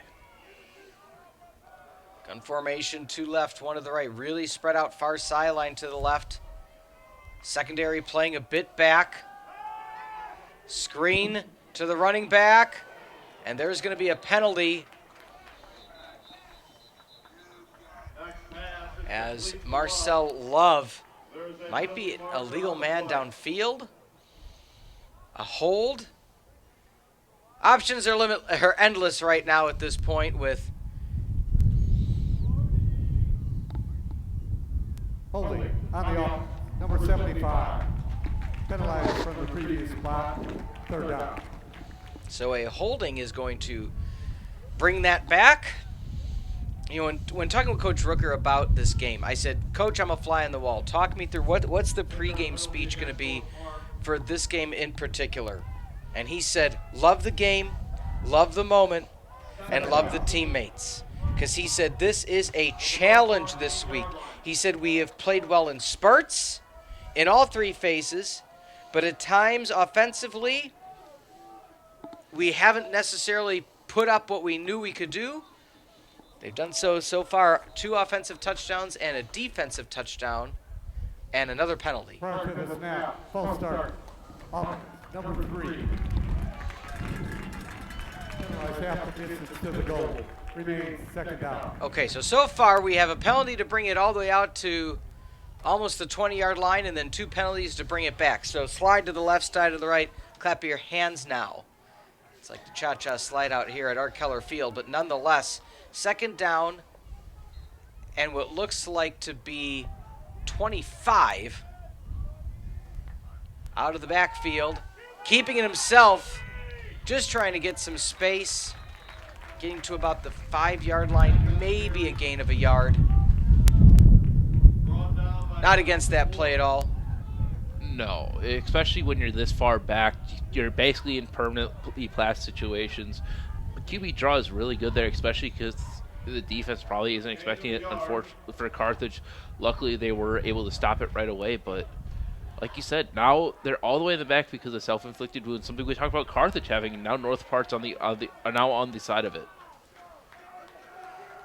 Third and very long. Don't forget, number 8, Madiak, has a strong arm. Don't be afraid to go deep. Oh, diving that still would have been way short is Jacob Drexler. So Drexler, even if he caught it, wouldn't have had a defender right on his back. I'm actually surprised that Eck didn't go for the near sideline, just go for broke. But nonetheless, backed up in his own end zone is Blatchford. Do you potentially dial up a block, or a punt block call? And the reason I say that is you've done kick punt return the whole time, and there's been some instances where maybe if you had somebody running in, it would have been close. I'm intrigued to see how they handle this play. Yeah, if it was me, I would, but I wouldn't be surprised if we just see Carthage just go for a full-on return, as I believe there's another penalty on North Park. Yeah, there is. Well, there's a penalty. Let's see if it's on North Park. Might be another. Delay game. Offense, number 35. Penalized after distance to the goal. Remains 4th down. So the irony of all this, Tyler, is they're right back to where they started, but just happen to take a few minutes off of the clock. Yeah, now if I'm Carthage, I would 100% send it for a block. You're in their own end zone. At least you could try to get the ball, but they do end up just returning it. Wobbler, Wiles, looks near side, cuts it back in, hit from behind, gets it to the 28-yard line, and that was right where the first down marker was. So a huge opportunity now for Carthage. They have to take advantage. There's a flag on the field. Yeah, if this isn't against Carthage, this is great field position, but I could see this being against Carthage, a holding on the return, because especially when you're like that, you got to make sure, hey, we're not holding our return guy, but yeah, we'll wait to see after this call.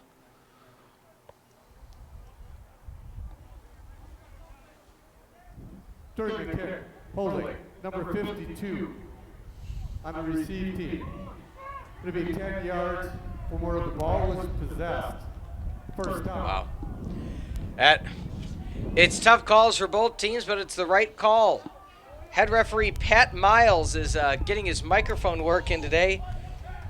He's joined today by Kevin Swatonik, Pat Jabakowski, Joe Jarris, Mike Hall, Andrew Ostrand, and Ryan Linder. So penalty from the point of catching the ball. That puts you back past the 50-yard line. That's almost a 25-yard penalty.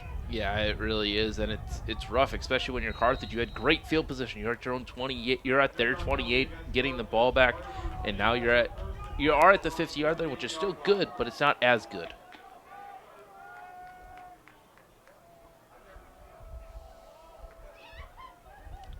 Lowe swings it out to Wiles.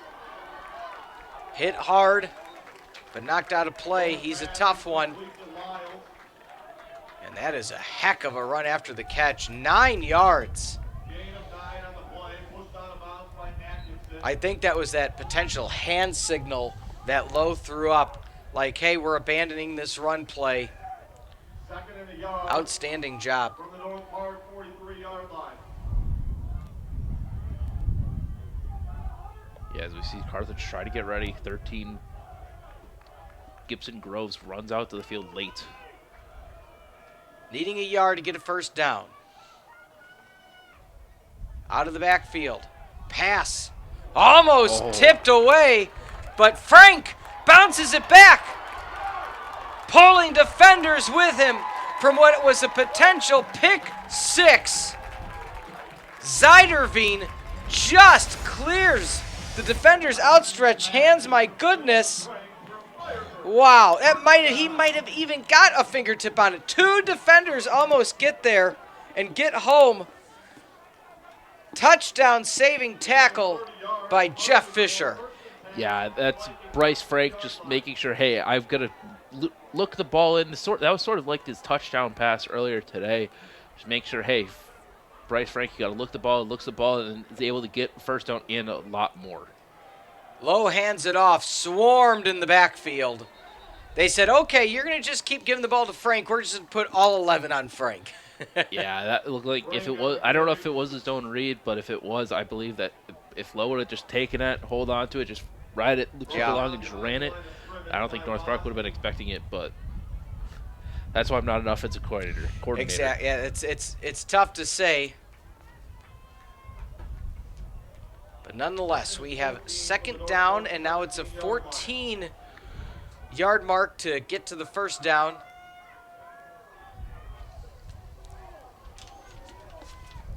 Practicing the long snap now. Wide open was Wiles. Oh, my goodness. You put right away. That's a tough one. They settled for a gain of about 2, but Brought down by Miller. third down and 11. That would have been an easy 6. That's the type of play that North Park scored on earlier today. Just a wide open receiver. 14-yard line. Bunch left. Wiles with the hitch. Turns it back in. Lowe. It's going to be fourth down. Lowe thought he was going to turn outside. Wiles turned inside. Brings up fourth down. And another potential either touchdown or turnover of downs in the red zone. Yeah, and Lowe is wanting that one back, especially the play right before. Wiles just being wide open, tries to hit him again right away. Unfortunately for Carthage, North Park realized, hey, this guy's wide open, we better cover him. They ended up doing that time. Ishmaeli. Trick play. Far side. And I believe Wiles tripped. Or is that Frank? Frank tripped. Getting into the end zone is Ishmaeli. That was a trick play called. It was a good call, Tyler. Yeah, I think Ishmaeli, too, after he got it, I think it got hit right out of his hands. Look at that night for North Park, just able to be right there. I think they hit it, so that's why it ended up being short. But if you're Carthage, you really can't be doing it. That's another red zone drive where you just ended up sputtering out inside the 20 of the defense of the North Park end zone. And again, it's a situation, and I hate to keep bringing it up, but if you are more secure with your special teams and your kicking game, maybe you take the 3 and live to play another series, especially with it being fourth and long. Can't take that risk, though, at this point. Still a 2-touchdown lead. North Park, slant pattern, almost intercepted. Oh, my goodness. As if he were the receiver, Darius Walton. My goodness. Oh, that was right in his hands. He's wanting that one back. Just hits him right in the shoulder. Brings up second down. That could have been a turning point for Carthage right there. Well, and I think at this point, that's the conversation you're having in the defensive huddle. Say, we have to turn the tide of this game. We have to help our offense. We have to turn defense into offense. They did it already. We need to do the same. Handoff up the middle. And getting a gain of about 6. Hill on the As carry. North Park will be faced with another 3rd and short. Again, Carthage has not had an issue driving. That is 3 times now, Tyler, in the red zone, coming away with 0 points. Yeah, it's been rough for Carthage so far, but luckily their defense has been stepping up a little bit. Yes, it's 21-6, but they've been good in this sort of short yardage situation, making the plays and making sure that they stop North Park's offense. Two wide receivers out wide. Keeping it himself. Eck pulled down from behind. I don't think he got enough. And it looks like he did not. It should be 4th and a yard. Brought down by DeVito, gain of a yard. Chris Brings DeVito, up who fourth else? down. And here on comes the punt unit. Yeah, here comes the punt unit, and again, if you're Carthage, are you worried about that return? I think it's time where you start to look at, hey, we need to block this guy. We need to block this punt. We need to try to turn the tide on our favor. And if you're Carthage, I think you just send out a full-on block, but I wouldn't be surprised also if they're returning because they want to try to play it safe. Let's see what they do. They've been pushing more toward the far side. They also don't want to go off sides and get a first down. That is a high punt. Fair catch called for by Wiles at his own 40-yard line. And Carthage will take over. 21-6 your score. Tylor Sorensen, Pete Ferreri, Firebird Broadcasting Network. Thank you for joining us on this Saturday afternoon. Just to recap, Carthage scored first. He thought, okay, maybe this is this offensive type of day and output for Carthage. And they have been so close multiple times to getting more points on the board. Haven't been able to do so. North Park has found 2 offensive touchdowns and a pick 6 low now from his own 40-yard line. Crossing pattern. Low just has to drop at the very end. Pressure from behind. Eric Wozni, the D-end, the UW Whitewater transfer, likely to be credited for the sack. Make that 2nd and 15. And now the streak is officially broken for Carthage. That is the first sack of this 2023 season. And it looked like Bryce Lowe was about to fumble it, too. I don't know if he fumbled it or just what happened. He And just looked got like down. He dropped. Yeah. For the Carthage 33-yard line. 2nd and a long 15. Out pattern, trying to get a few back. Wiles gets about 6 yards. So make it 3rd and 9. Pass is complete to Wiles. Not a bad call. Get it back. Get it to a manageable situation, or I should say more manageable situation. Of the third quarter. End of the third quarter. And that will be the end of 3. North Park puts another touchdown on the board by a pick 6.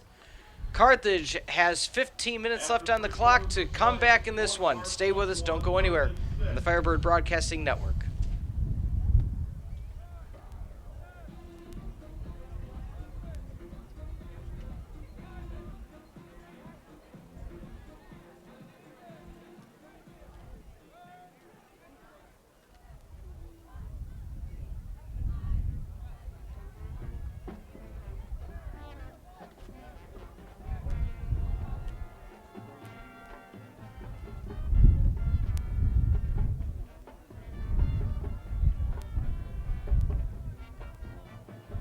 Other scores around the CCIW midway through the fourth quarter in Rock Island.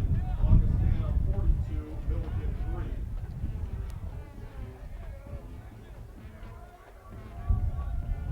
Also midway through the fourth quarter, Washington University 31, Illinois Wesleyan 10.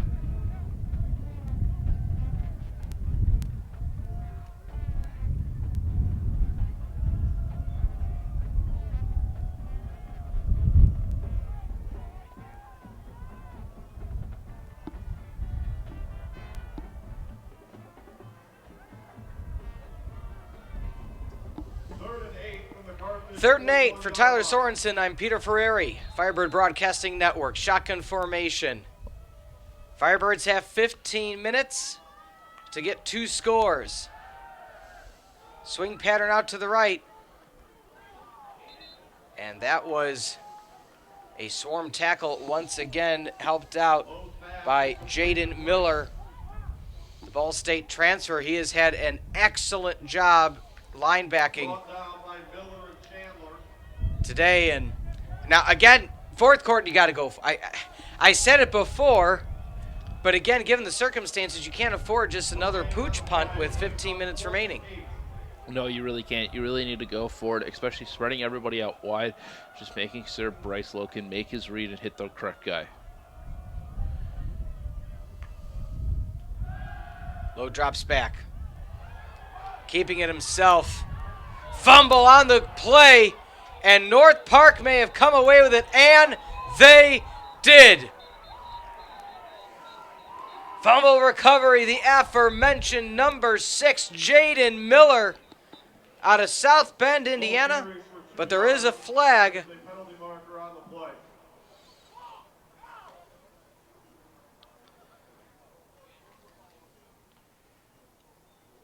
I wouldn't be surprised if this flag is on Carthage for holding. It looked like the Yeah. far tackle held onto one of the North Park guys' jerseys. He's trying to make a spin move, but it looks like that's what it could be.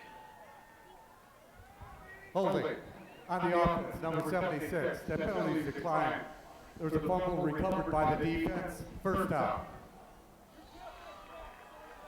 It's hard to put into words, Tyler, how the momentum truly felt like it was going to favor Carthage all game after that opening drive, and it's just been anything but that. Every time you think they have a chance to tie it, they have a chance to get back, they have a chance to score, it's just been the opposite. Yeah, it really has. Just mistakes, penalties, and then now turnovers. That's, I believe, the second fumble. We saw 2 picks, I believe, so far today, and it's just been rough for the side of Carthage's offense. So once again, Madiak rolls out to the right. Out and up pattern. Wide open receiver. 10-5. Standing up. Touchdown. Brian Boyd out of Dallas, Texas. And that should likely put this out of reach. 27-6. Eck extending the play with his legs. Waiting for the play to develop. No trickeration needed. Multiple wide open touchdowns for North Park. Yeah, that's the second time, too, today where they've just had one guy that's wide open, first play, touchdown, right after they get the ball back, and now they're trying to extend the lead 28-6. All the wind is in North Park sails. Lining up for the extra point, Messersmith. Up and good. Special teams not an issue for this North Park squad, as now Carthage finds himself in an even bigger hole, 28-6. As we look here, my goodness, you had 3 Firebird defenders on the far side of the field covering 1 person, 0 people covering number 13, Brian Boyd, at just another defensive breakdown, and that's going to be the tough ones to watch back in film room, I got to imagine, Tyler. Yeah, it really is, especially when you know that that has to be somebody's zone, that has to be somebody's guy, and it just ends up not being able to do it as we see team stats. Like you said, look at the stats. It all looks like it should be Carthage, but those 3 turnovers, it's just a staple. That's what's going on with Carthage, and all the momentum is going on to North Park sales. I mean, you look at the time of possession, 30 minutes almost to just over 16:45, and you may say to yourself, how is Carthage losing? Well, it comes down to the 3 turnovers and the 2, make that 3, 2 offensive splash plays with wide open receivers and a pick 6. 3 of the 4 touchdowns were one-play scores. Yeah, it's rough, especially if you're Carthage. You got to try to limit those mistakes, and it just hasn't been happening so far today. And if you're North Park, you're like, hey, now we just got to keep on doing this. This is something that, like you said before, this is a tough game on our schedule, and hey, we're proving that we're here to play now.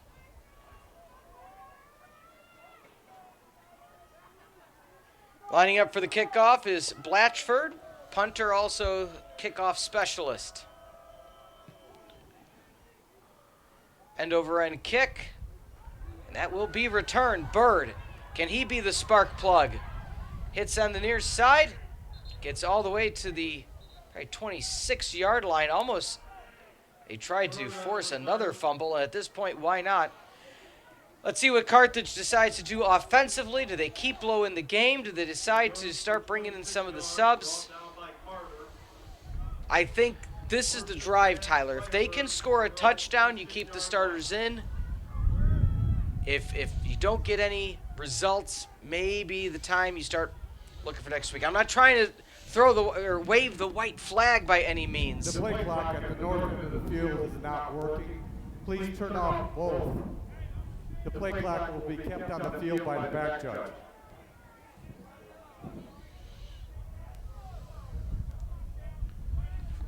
Please turn both play clocks off.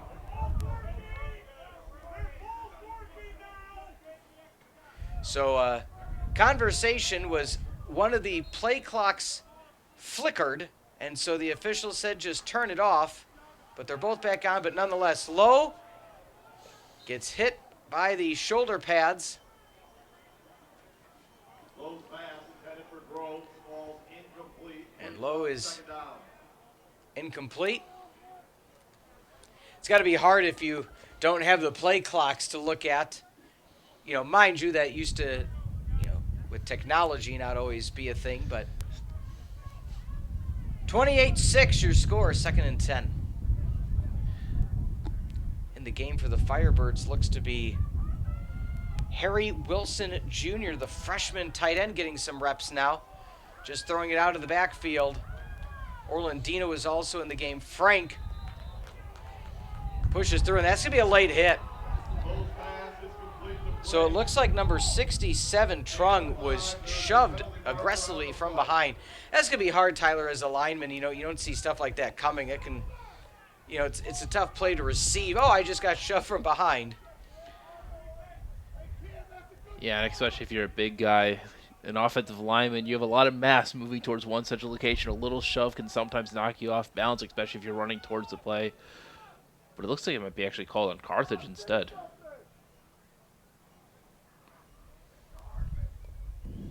After the play was over, personal foul, unnecessary roughness, number 67. 15 yards from the dead ball spot. So all we saw was Trung hit the ground. We likely, in this circumstance, didn't see what happened before that. And that is, that's a tough break for the Firebirds. Yeah, it really is. Now it's 3rd and forever for this thing, for the Carthage Firebirds. Now you got to try to make something happen. Still likely 4-down territory. Let's see what Lowe can do. Quick hit over the middle. Pass complete to Orlandino. And it looks like the punt unit is going to come out. Lowe's pass complete to Orlandino. Brings up 4th down. And Carthage set to punt for Carthage. So back to punt for Carthage. Evans deep for North Park.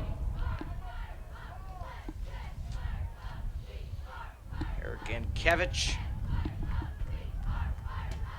the St. Lawrence Viking high schooler. Viking v. Viking today.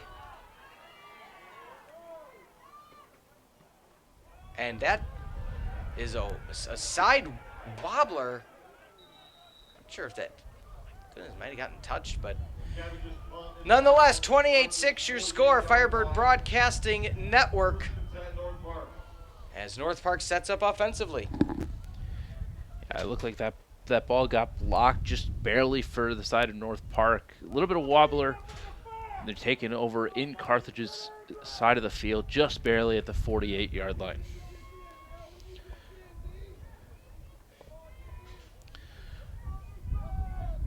Now Park coming back on offense. Looks like they might just try to run down the clock. I wouldn't be surprised if they do end up doing so. 12 minutes left. You're up by about 3 scores. Might as well just try to keep on letting the clock run a lot.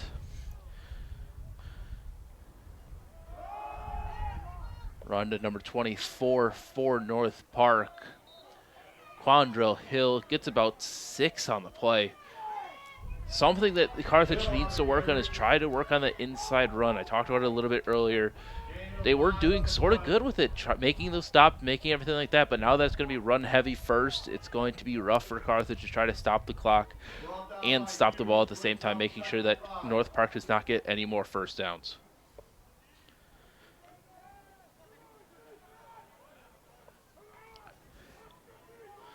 Twins to the right, tight end to the left for North Park. Running back to the left-hand sip as well.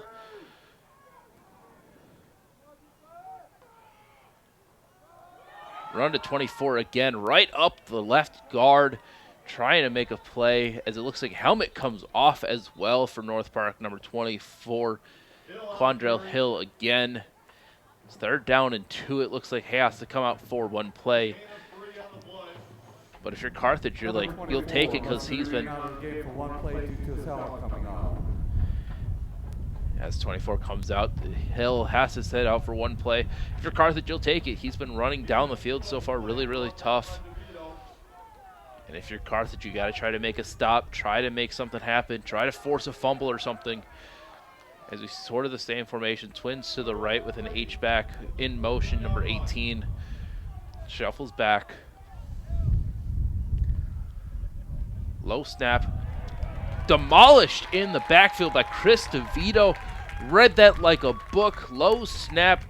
Gets the timing just a little bit off, but DeVito in the backfield almost immediately. Now it's 4th down and about 6 or 7. If you're North Park, you're still going to go for it. Try to whittle down the clock. We saw quarterback number 8, Matt Eck, do a pooch punt before in a different game, so I wouldn't be surprised if we do end up seeing one now.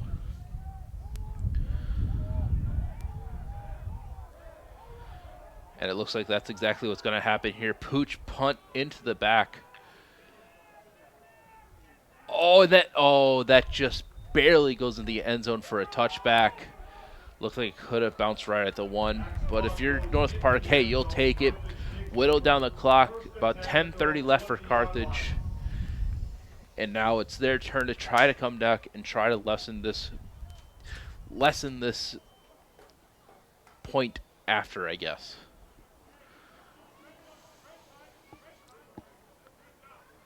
If you're North Park, things just, I don't want to take away from it. Things have really fallen their way positively, but they've caused so many of the mistakes, the turnovers, the fumbles, the picks. It's really favored North Park today. Shotgun formation, near side. Ishmaeli holds on to it. Lowe gets slammed. And as we mentioned Ishmaeli's name, think about the drops. Multiple drops by Ishmaeli that could have been multiple first downs, if not more. Yeah, and Ishmaeli, Lowe is just right at the perfect time, gets demolished, so that just stops it off right at the last second. But like you were saying, North Park, they were getting the turnovers. That's exactly what they need to do. They got to be opportunistic, and that's what North Park was able to do. So far for Carthage, their defense has not been able to get those opportunistic plays, get those turnovers, get those false starts, and also get those penalties. Poked away at the very end by Atkinson. When I was talking with Coach Haas yesterday about this game, he said, Pete, our number one need is to play well in the secondary.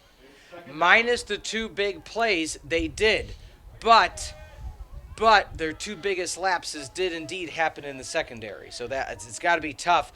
Again, special teams, secondary play, knowing that those are the slight things that have really been the difference maker today.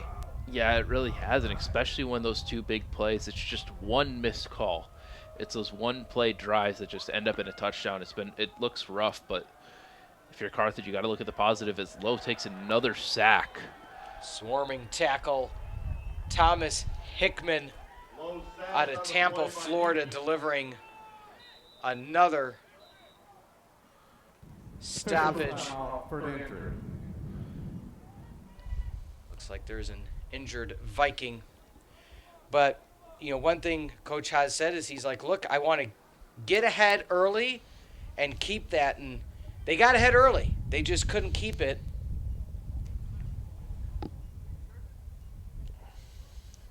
Yeah, they really, unfortunately. And if you're Bryce Frank getting that first touchdown, you're happy with it. And then as soon as that happens, you end up losing it. It's just rough. This looks like 97 for North Park. Dylan Hughes is up, walking off gingerly, hopefully just cramping. Yeah. If you're one of your guys, that's always the hope, but Hughes having a good day on the defensive line. And talking about where things are at with Coach Rooker. Multiple losing seasons year after year after year. About to have his team back above 500. Just talk about turning your program around. and coming into Carthage, who plays very well at home, and just dominating all three phases of the game. Swing pass out to Frank. Getting back to the, maybe getting 2 or 3 yards. But again, the secondary of North Park has not allowed anything. Not anything at all, Tyler. They've played back. They said, we will give you those short plays to move ahead. And Frank, for as great as he is, he can't break every tackle. And that mid-range game has just been a challenge for Carthage all game. Yeah, it really has. Also to note on the sideline, Gavin Betts in a walking boot. So let's see how that impacts things in the future. Oh, that's going to be a change of possession. That bounced up and hit Juan Nieves.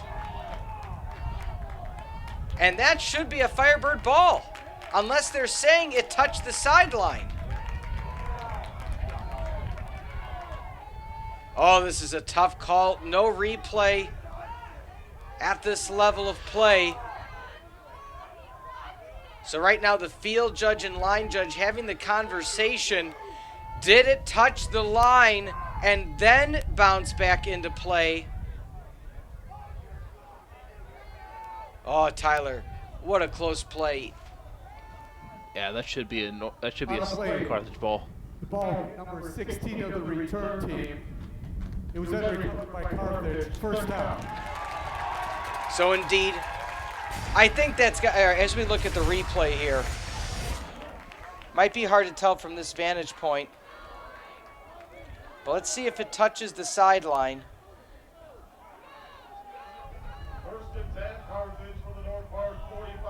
No, not even. That's like 3 close. yards. That's 3 yards to the sideline, basically.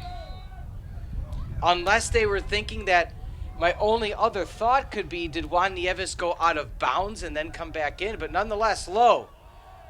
And that was almost another interception. Ishmaeli double-teamed, reading that out pattern like a book. Jaden Miller, the linebacker. Yeah, that was rough. If you're low, you cannot be putting the ball in harm's way like that. That was that should have been a pick if you're North Park, but you got to make his reads. And I think that could have also been a pass interference on the side of North Park. But one thing we saw was these guys like to let them play, especially on pass interferences. We've been seeing this all year so far. There's the quick wide receiver screen to Ishmaeli. Fights for about 5 yards. 8:50 remaining in the game, 28-6. Clock continues to run.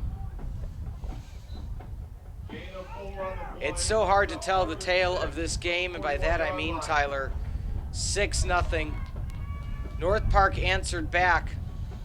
Carthage drives down, fumbles. Carthage drives down, turnover of downs. Rinse and repeat that story back and forth with fumbles and turnover of downs, and that's the difference today. Yeah, it really has, especially, like you said, those turnovers are just rough, especially for any team. Wiles comes away with it. The out and up. Trying to wave it as it was incomplete was Egan Bender. That's going to be ruled a catch. Yeah, I just was able to get his head around right at the perfect time. It seemed like it was going to be a little bit too late. Yeah. And just barely made that play to get it. Just perfect timing on the back shoulder, making sure, like, hey, only my guy can get it, and that's it. Shotgun formation. Trips left. Ishmaeli near sideline. And that was a tip. Again, it was kind of a clear-out play, Tyler, where they sent all their receivers 10 yards downfield, and we're hoping for Frank to once again make some people miss, make some Vikings miss at the line of scrimmage, but tipped. Yeah, especially with like sort of a screen pass like that, hoping that your running back can make the moves that it needs to be, and unfortunately just tipped at the line of scrimmage, something that you just got to throw it up a little bit more. You just got to throw a little bit more touch under it, something that Lowe is not able to do right there. 4 wide. Low, near side. Wiles leans in a bit to Throws pass Jeff to Fisher. Wiles. That will be what looks to be 3rd and a long 2. On the play, brings up 3rd down. Yeah, 3rd and a long 2. If you're Carthage here, you got to go for it. You got to try to keep this momentum going and end up with a touchdown. Even I feel like if you end up with at least one more score here, I think you're not happy with the day, but you're at least satisfied that you're able to get another touchdown. Looks like all the pressure's going to come. Hand off to Frank. Can he beat the pressure? He gets upended by Fisher. Fisher doing such an outstanding job first down nonetheless. Like you said, you're not going to potentially come away with a victory here today, but can you get that little bit of momentum coming away at the end of the game? 1st and 10, Carthage from the North Park 18-yard line. Yeah, that's what you hope. You hope to get the momentum heading into next week where it's an away game, going into enemy territory. You got to hope that you can gain a little bit of momentum heading into next week.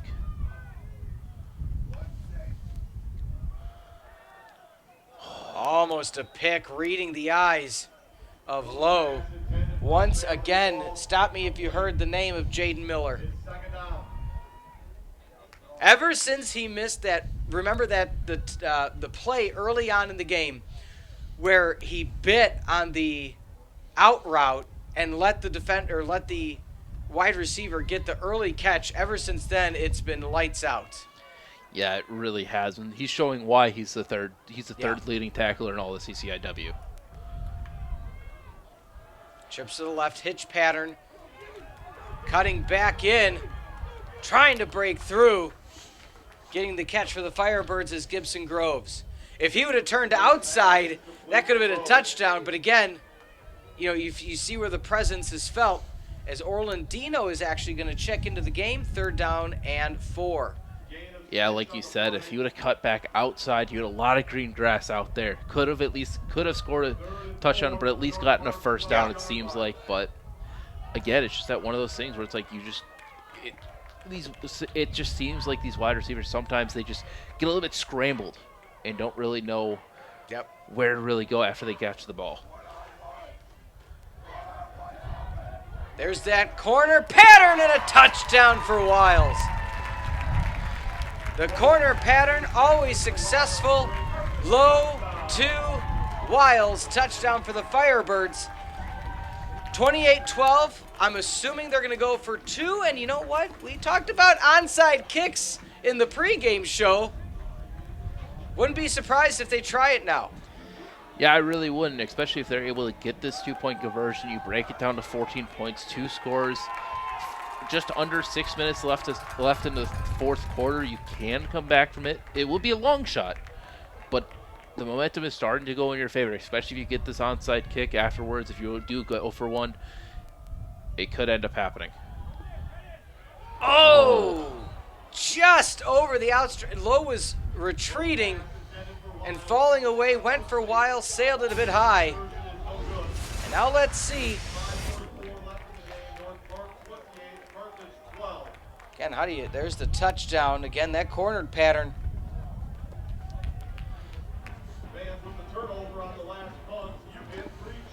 28-12. Just announced in the stands. Free cheese curds because of the turnover. But with that being said, I'm assuming the onside kick team is going to come out. Why not at this point? Now's the time to get that rep in. Yeah, the onside kick is one of those things where it's like, it's always fun. It's always fun to work on, try to get it, make sure that you're on their sideline so that way you can try to encourage the refs a bit and be like, hey, it's our ball if it's a scrum. But I mean, like, might as well go for it. I don't think you really have anything else to lose. Yeah. If they end up getting it, they end up getting it. But if you end up getting it, it could be a momentum shifter completely, especially with there still being a lot of time left on the clock for Carthage. Still a 2-score game. 2 scores and 2 2-point conversions, and you can tie it up. have to be optimistic. They get this onside kick, it's a different ball game. If they don't, they have to find a way to get a 3 and out. They still have all 3 of their timeouts.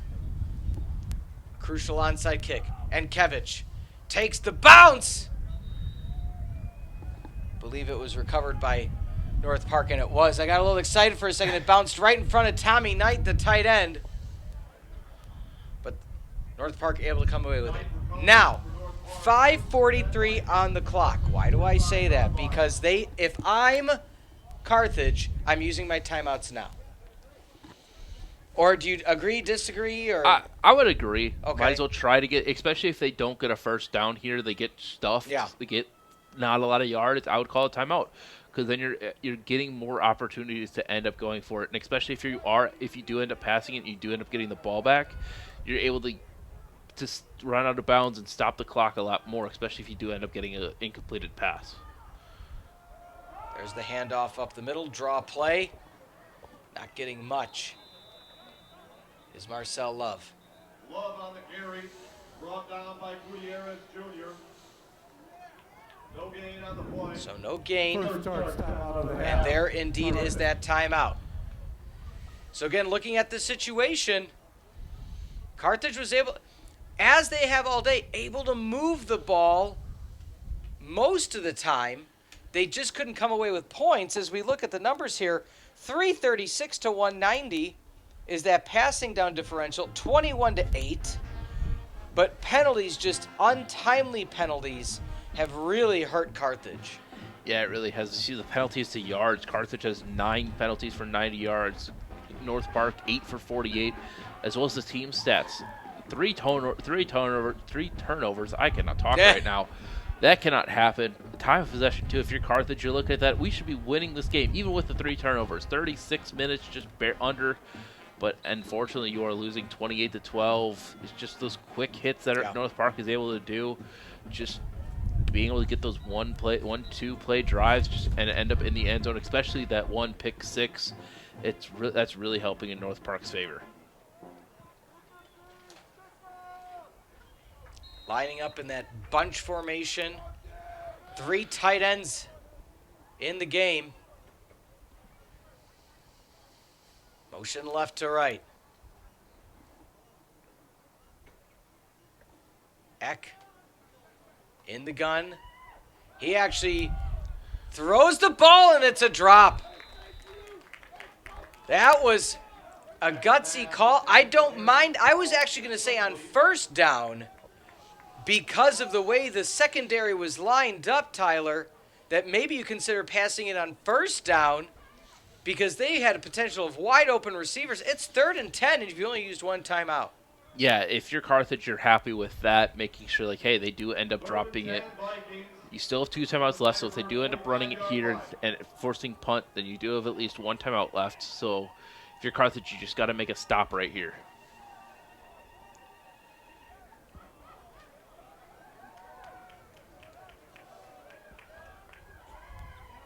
There is indeed the handoff over the middle. Get that clock rolling, use a timeout. And on the play, Michael Sneed out of Lincoln Way West. Brought down by Rowland. Gain of a yard. So timeout going to be, they're not going to use that second timeout now, which is fine, because that saves you 2, and you're getting the ball. So not opposed to that call at all. As Blatchford now into punt. Yeah, especially too. Now you have those 2 timeouts for your offense. You're able to use them, especially if you end up getting a play down the middle. You're able to call one instead of having to sprint to the line. As it's almost blocked. Oh, they're going to throw the flag. Oh, I didn't see contact necessarily. My goodness. Like I said earlier, this game, you got to have a 5% acting skill for it, and that's exactly what was going on right there.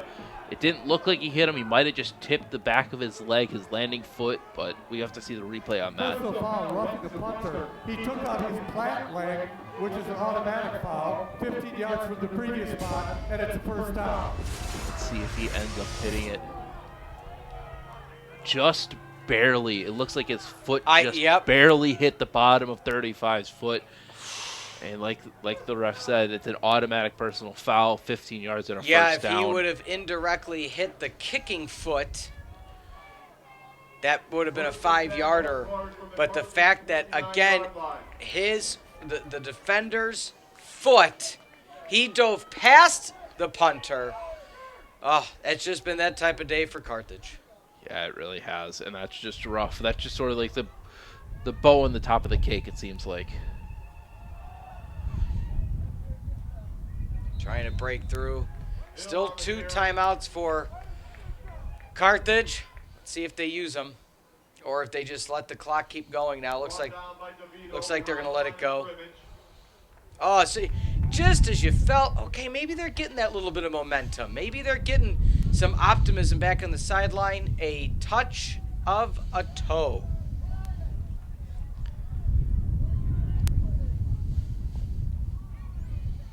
Shotgun formation. Press coverage on the near side. About an 8-yard cushion, far side. But at this point, just hand it off, let him go. Tackled from behind. Gain of about 8. So it looks to be 3rd and maybe 2. That was almost rough for North Park. At a bumble of a snap, it seemed like a little bit of a delayed running play, but at the end of the day, they ended up getting 8 yards, and if they're able to get this first down here, it almost seems like it's going to be game over for the game today. Actually moved that back. It makes it about 3rd and 3 now. More or less could say this is the ball game. 2 tight ends reset their positioning. Now, was it false start? Was it offsides?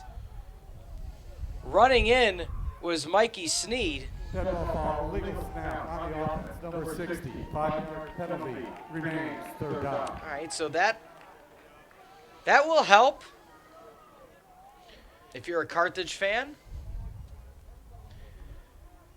Penalties that we talked about this when North Park was backed up into their own zone. The penalties that they haven't been back-breaking penalties.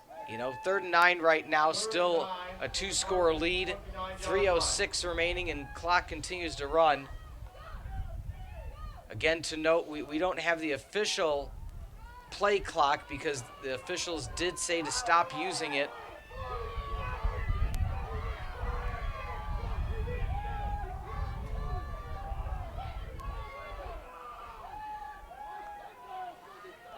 And here's the pass. Near side, out of play. So they went for broke on that. Not opposed to that call. That will result now in a 4th and 9. Question is, do they go for it or do they punt? I would say just go for it. If you get it, game over. Yeah, I really would too. Try to get that first down, and if you're North Park too, you take that shot to try to send a message, it seems like, to the CCIW saying, hey, I know we haven't been good, but hey, guess what? This is a turning point in our program. Yeah. We're going to start our winning ways right here, right now by sending everybody a message. A lot of fans getting vocal, but again, they cannot start that play clock because the officials told them not to. Pushing through, getting to about the 20-yard line, not going to be enough for a first down. At least I don't think it's enough for a first down. It will not be enough. Okay. I saw that far official, Tyler, standing on the first down line. They're going to switch things around, 1st and 10. So 2:33 remaining. Carthage has 2 timeouts. Now, I'm going to play the what-if game.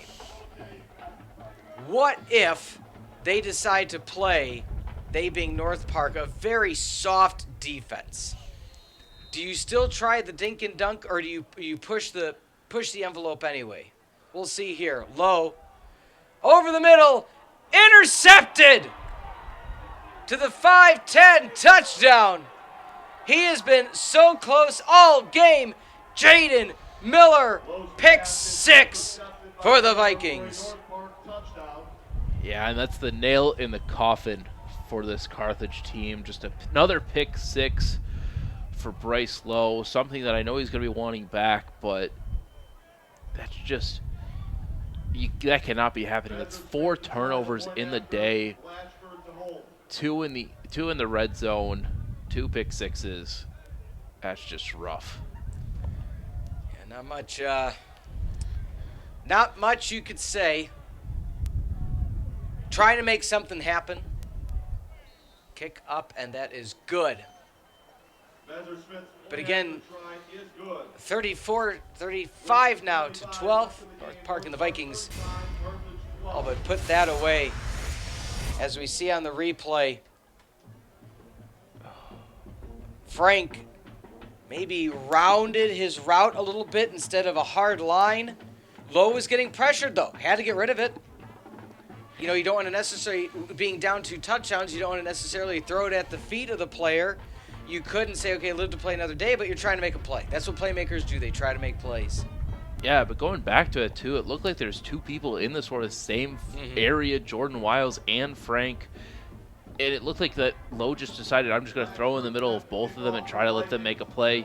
You got to be decisive and try to make which one. If it's Frank, you got to throw it outside. You see that linebacker right there. You got to throw it a little bit outside, have him turn for it, and try to make that play. But at the end of the day, it's just North Park being able to come away with it, and Jaden Miller getting that pick six.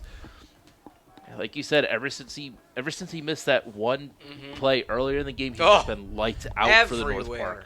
Everywhere.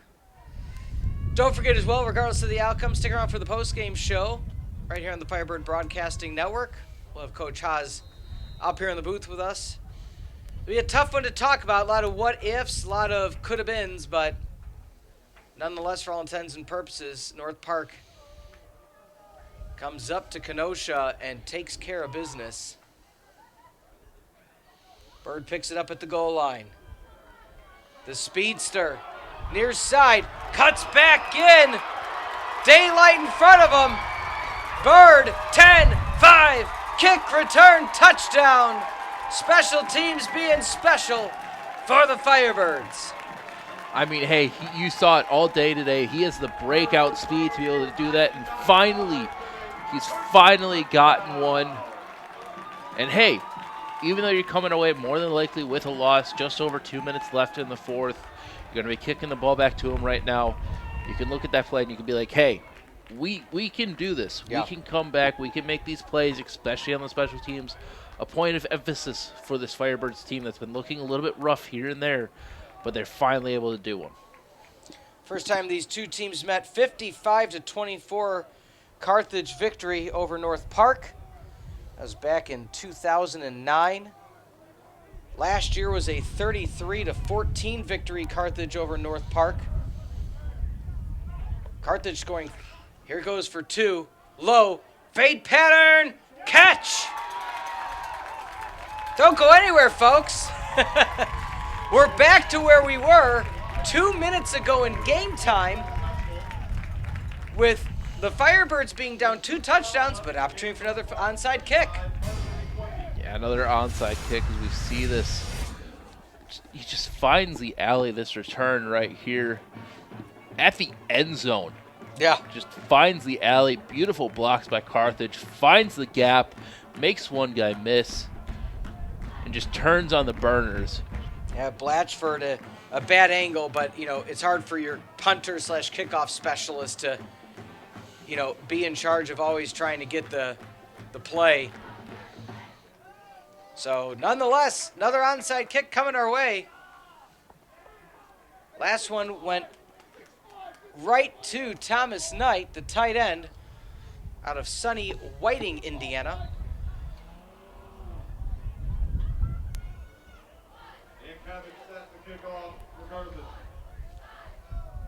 If you're Carthage, do you try to knock it over the first 2 lines to try to get it right around the 40 and let one of your speedsters on the ends try to get it? That's exactly what I'm thinking of. You know, we talked about it pregame. You look at you aim, if you're in Kevich, you aim for that top white line of the football to bounce it over the height of that front line. That's got to be the goal this time around instead of the low wobbler. Let's see what he does. They go for the bounce. There is the bounce. Oh, my goodness. Ishmaeli So close. It took the bounce you wanted. Tylor, it took the bounce they wanted. Ishmaeli couldn't get down there quickly enough. Yeah, he just barely missed it. I think if he would have dove, he could have gotten it. But again, you don't want to put your body that much on the line. I feel like, especially like in a point where you can be injured for it. If you're able to make it in a running start, hey, you end up doing it. But Free kick out of bounds, number 43. 5 yards from the dead ball spot. First down. So for all intents and purposes, 35-20 might be your final. Now, Carthage still has 2 timeouts, so if they hold them to a 3 and out, they could still get the ball back with about a minute and a half remaining, and crazier things have happened.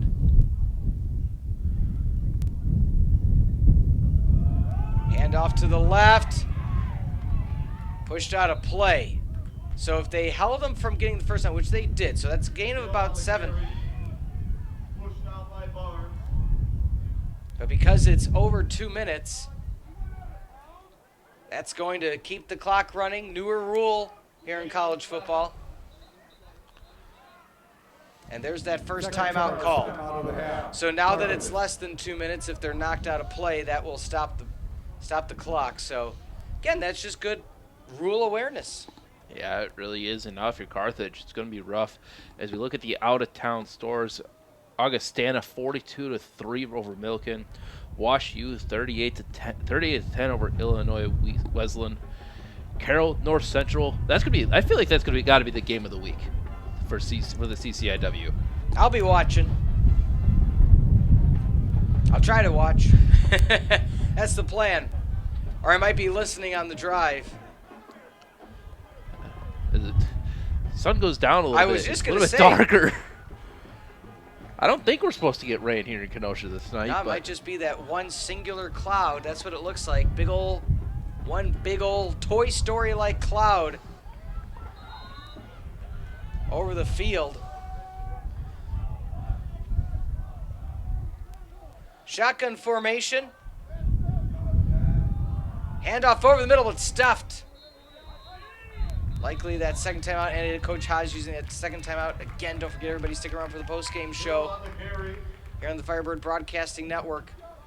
Looks to be a loss of a yard or so. So 3rd down and 4. Correct me if I'm wrong. But I feel that if they don't get it on 3rd, might as well go for it on 4th. If it was a 1-score game, punt, try to pin them deep. But I think this is 4-down territory. You get the first down, the game's over. yeah, I think so too. But also, like we saw earlier today, you got that pooch punt option for if you're North Park. Might as well try to get them jumping off sides and just be able to do it. As we see our upcoming games, we're at Wheaton next week, the 14th. Home versus Illinois, Wheatland, Carroll, and Augustana the following 3 weeks.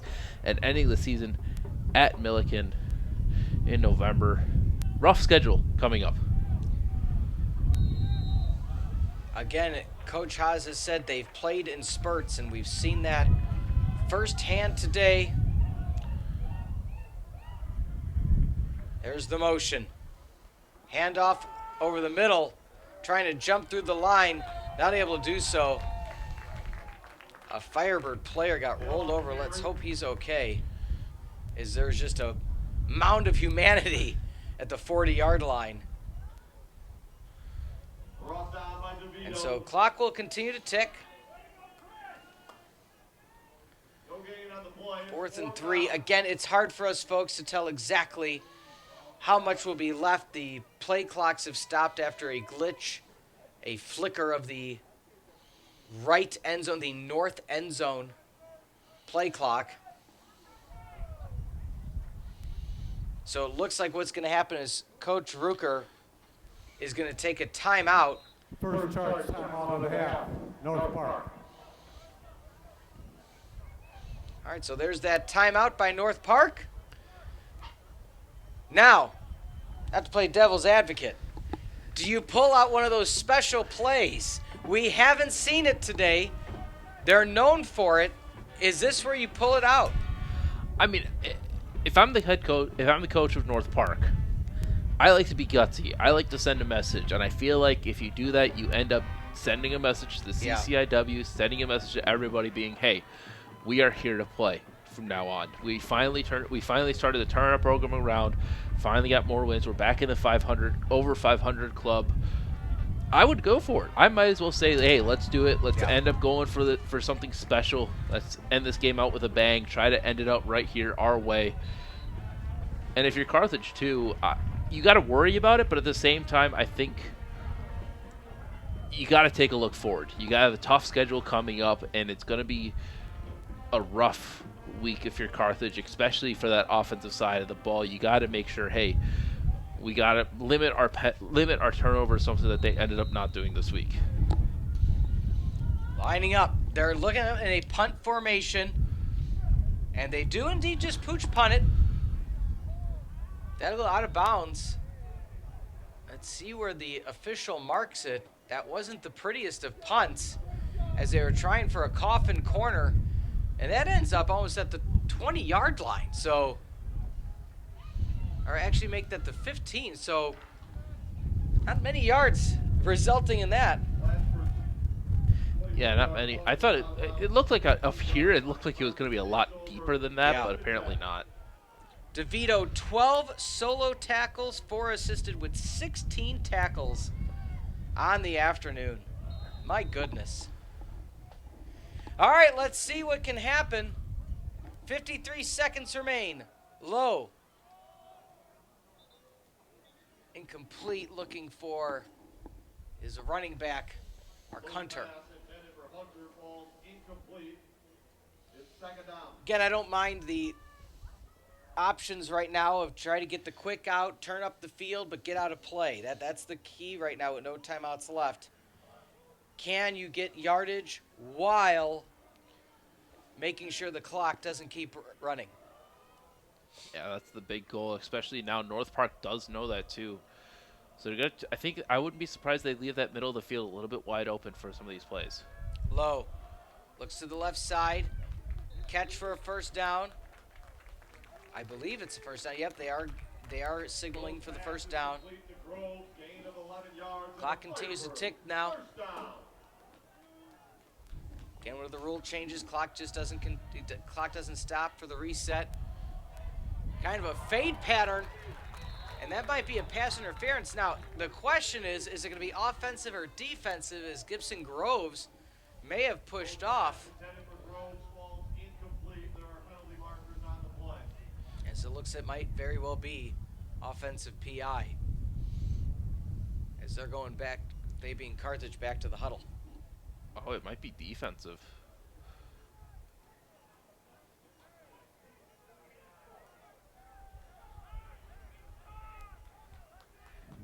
Holding on the defense, number 6. Okay. 10 yards from the previous spot, first down. All right, well, I was wrong on all fronts. 31 ticks on the clock. What can Low do for you? First and 10, Carthage At least it at the stops the clock. 26-yard line. Low, looking deep, rolls out to the right. Down to Frank. Nice high wrap tackle. Both passes As complete clock to Frank. continues to tick, Juan Nieves. Run down by Nieves. It's second down. Low, the out pattern. Oh, Almost an interception again, but that was blown dead.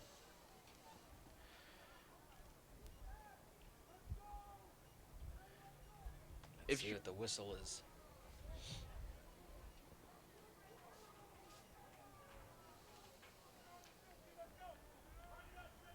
We've heard often from the officials today, we'll say that. False start on the offense. The entire line was not set prior to the snap. By rule, there's a 10-second runoff. This is the end of the game. And that's going to be the end of the contest, as that penalty allows for the runoff. Your final, North Park 35, Carthage 20. Tyler, we're going to take a quick timeout. When we come back, the post-game show with Coach Haas, and then some final thoughts and breakdowns. Again, 35-20 your final. Tyler Sorensen and Peter Ferreri will be right back with the post-game show on Firebird Broadcasting Network.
All right, we're back on the Firebird Broadcasting Network. Tylor, Sorensen, Pete Ferreri alongside Coach Haas. Coach, I want to start with a positive. You showed so much resolve at the end. I mean, you're down 2 scores, 4 minutes left, and you're still pushing. You're pushing.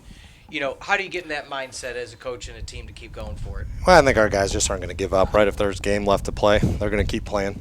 That's probably the only positive for today, but they did keep fighting.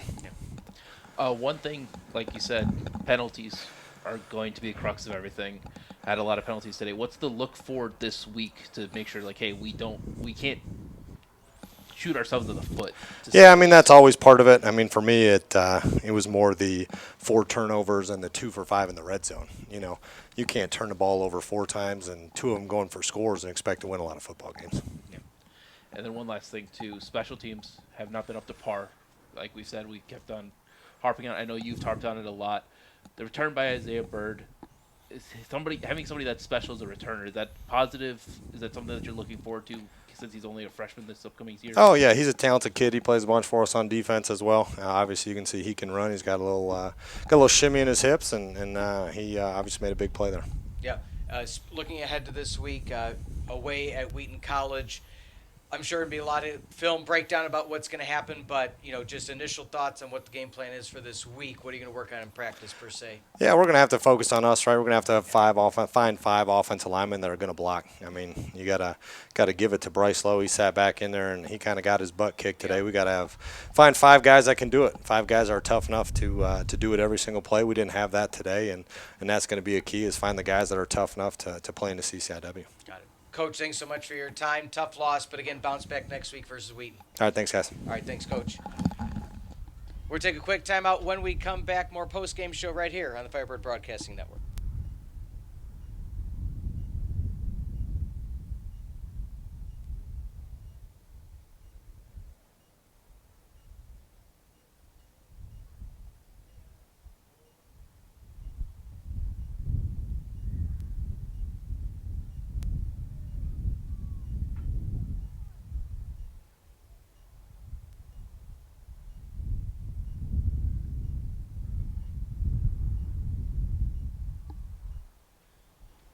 We're back on the Firebird Broadcasting Network. Pete Ferreri and Tylor Sorensen. Quick chat with Coach. Again, understandably so. As you mentioned, when self-inflicted wounds, it's hard to come back from some of those, Tylor. But those are all things that can be cleaned up. We saw last week on homecoming week, down early, came back, came out victorious. It could have been the same script today. Fell just a bit short. Yeah, it really was. Like Coach said, 4 turnovers, 2 of them resulting in points for the other team. Mm-hmm. That can't happen. Almost all of them resulting in touchdowns, but Yeah. 2 of them immediately resulting in a touchdown. Sure, that's the difference in the game. Yeah, that's the difference in the game right there. That can't happen, and like Coach was saying, and it's rough, especially when your quarterback getting hit like that left, Yeah. right, and center. Obviously, this is the first time Carthage has given up sacks, and against a tough opponent too. North Park, like we said before, they had 11 sacks heading into this game. It's going to be a tough game in the front trenches, and I think we saw this today. Yeah. So coming up on the schedule again, Carthage out of town next week against Wheaton before they're back home for 3 in a row, Illinois Wesleyan, Carroll, and Augustana to finish out October and go into November. Now looking at, we want to thank everybody for what happened today as well as what's coming up on the Firebird schedule. Make sure you go to live.carthage.edu. Wednesday, women's volleyball at home versus Milliken. Milliken next Saturday, women's soccer and men's soccer while the football team is away. And then the following Wednesday, October the 18th, women's volleyball home versus North Central. And then on this very Art Keller field, men's soccer versus North Park. So again, on behalf of our executive producer, Mike Love, our producer, John Voinovich, the rest of the crew, Allison, Natasha, Mackenzie, Morgan, Jeremy, and Laura. On behalf of Tylor Sorensen, I'm Peter Ferreri. This program has been a presentation of Firebird Broadcast Productions and Carthage College, your final 35-20 North Park over the Firebirds of Carthage. Have a good rest of your day, everybody.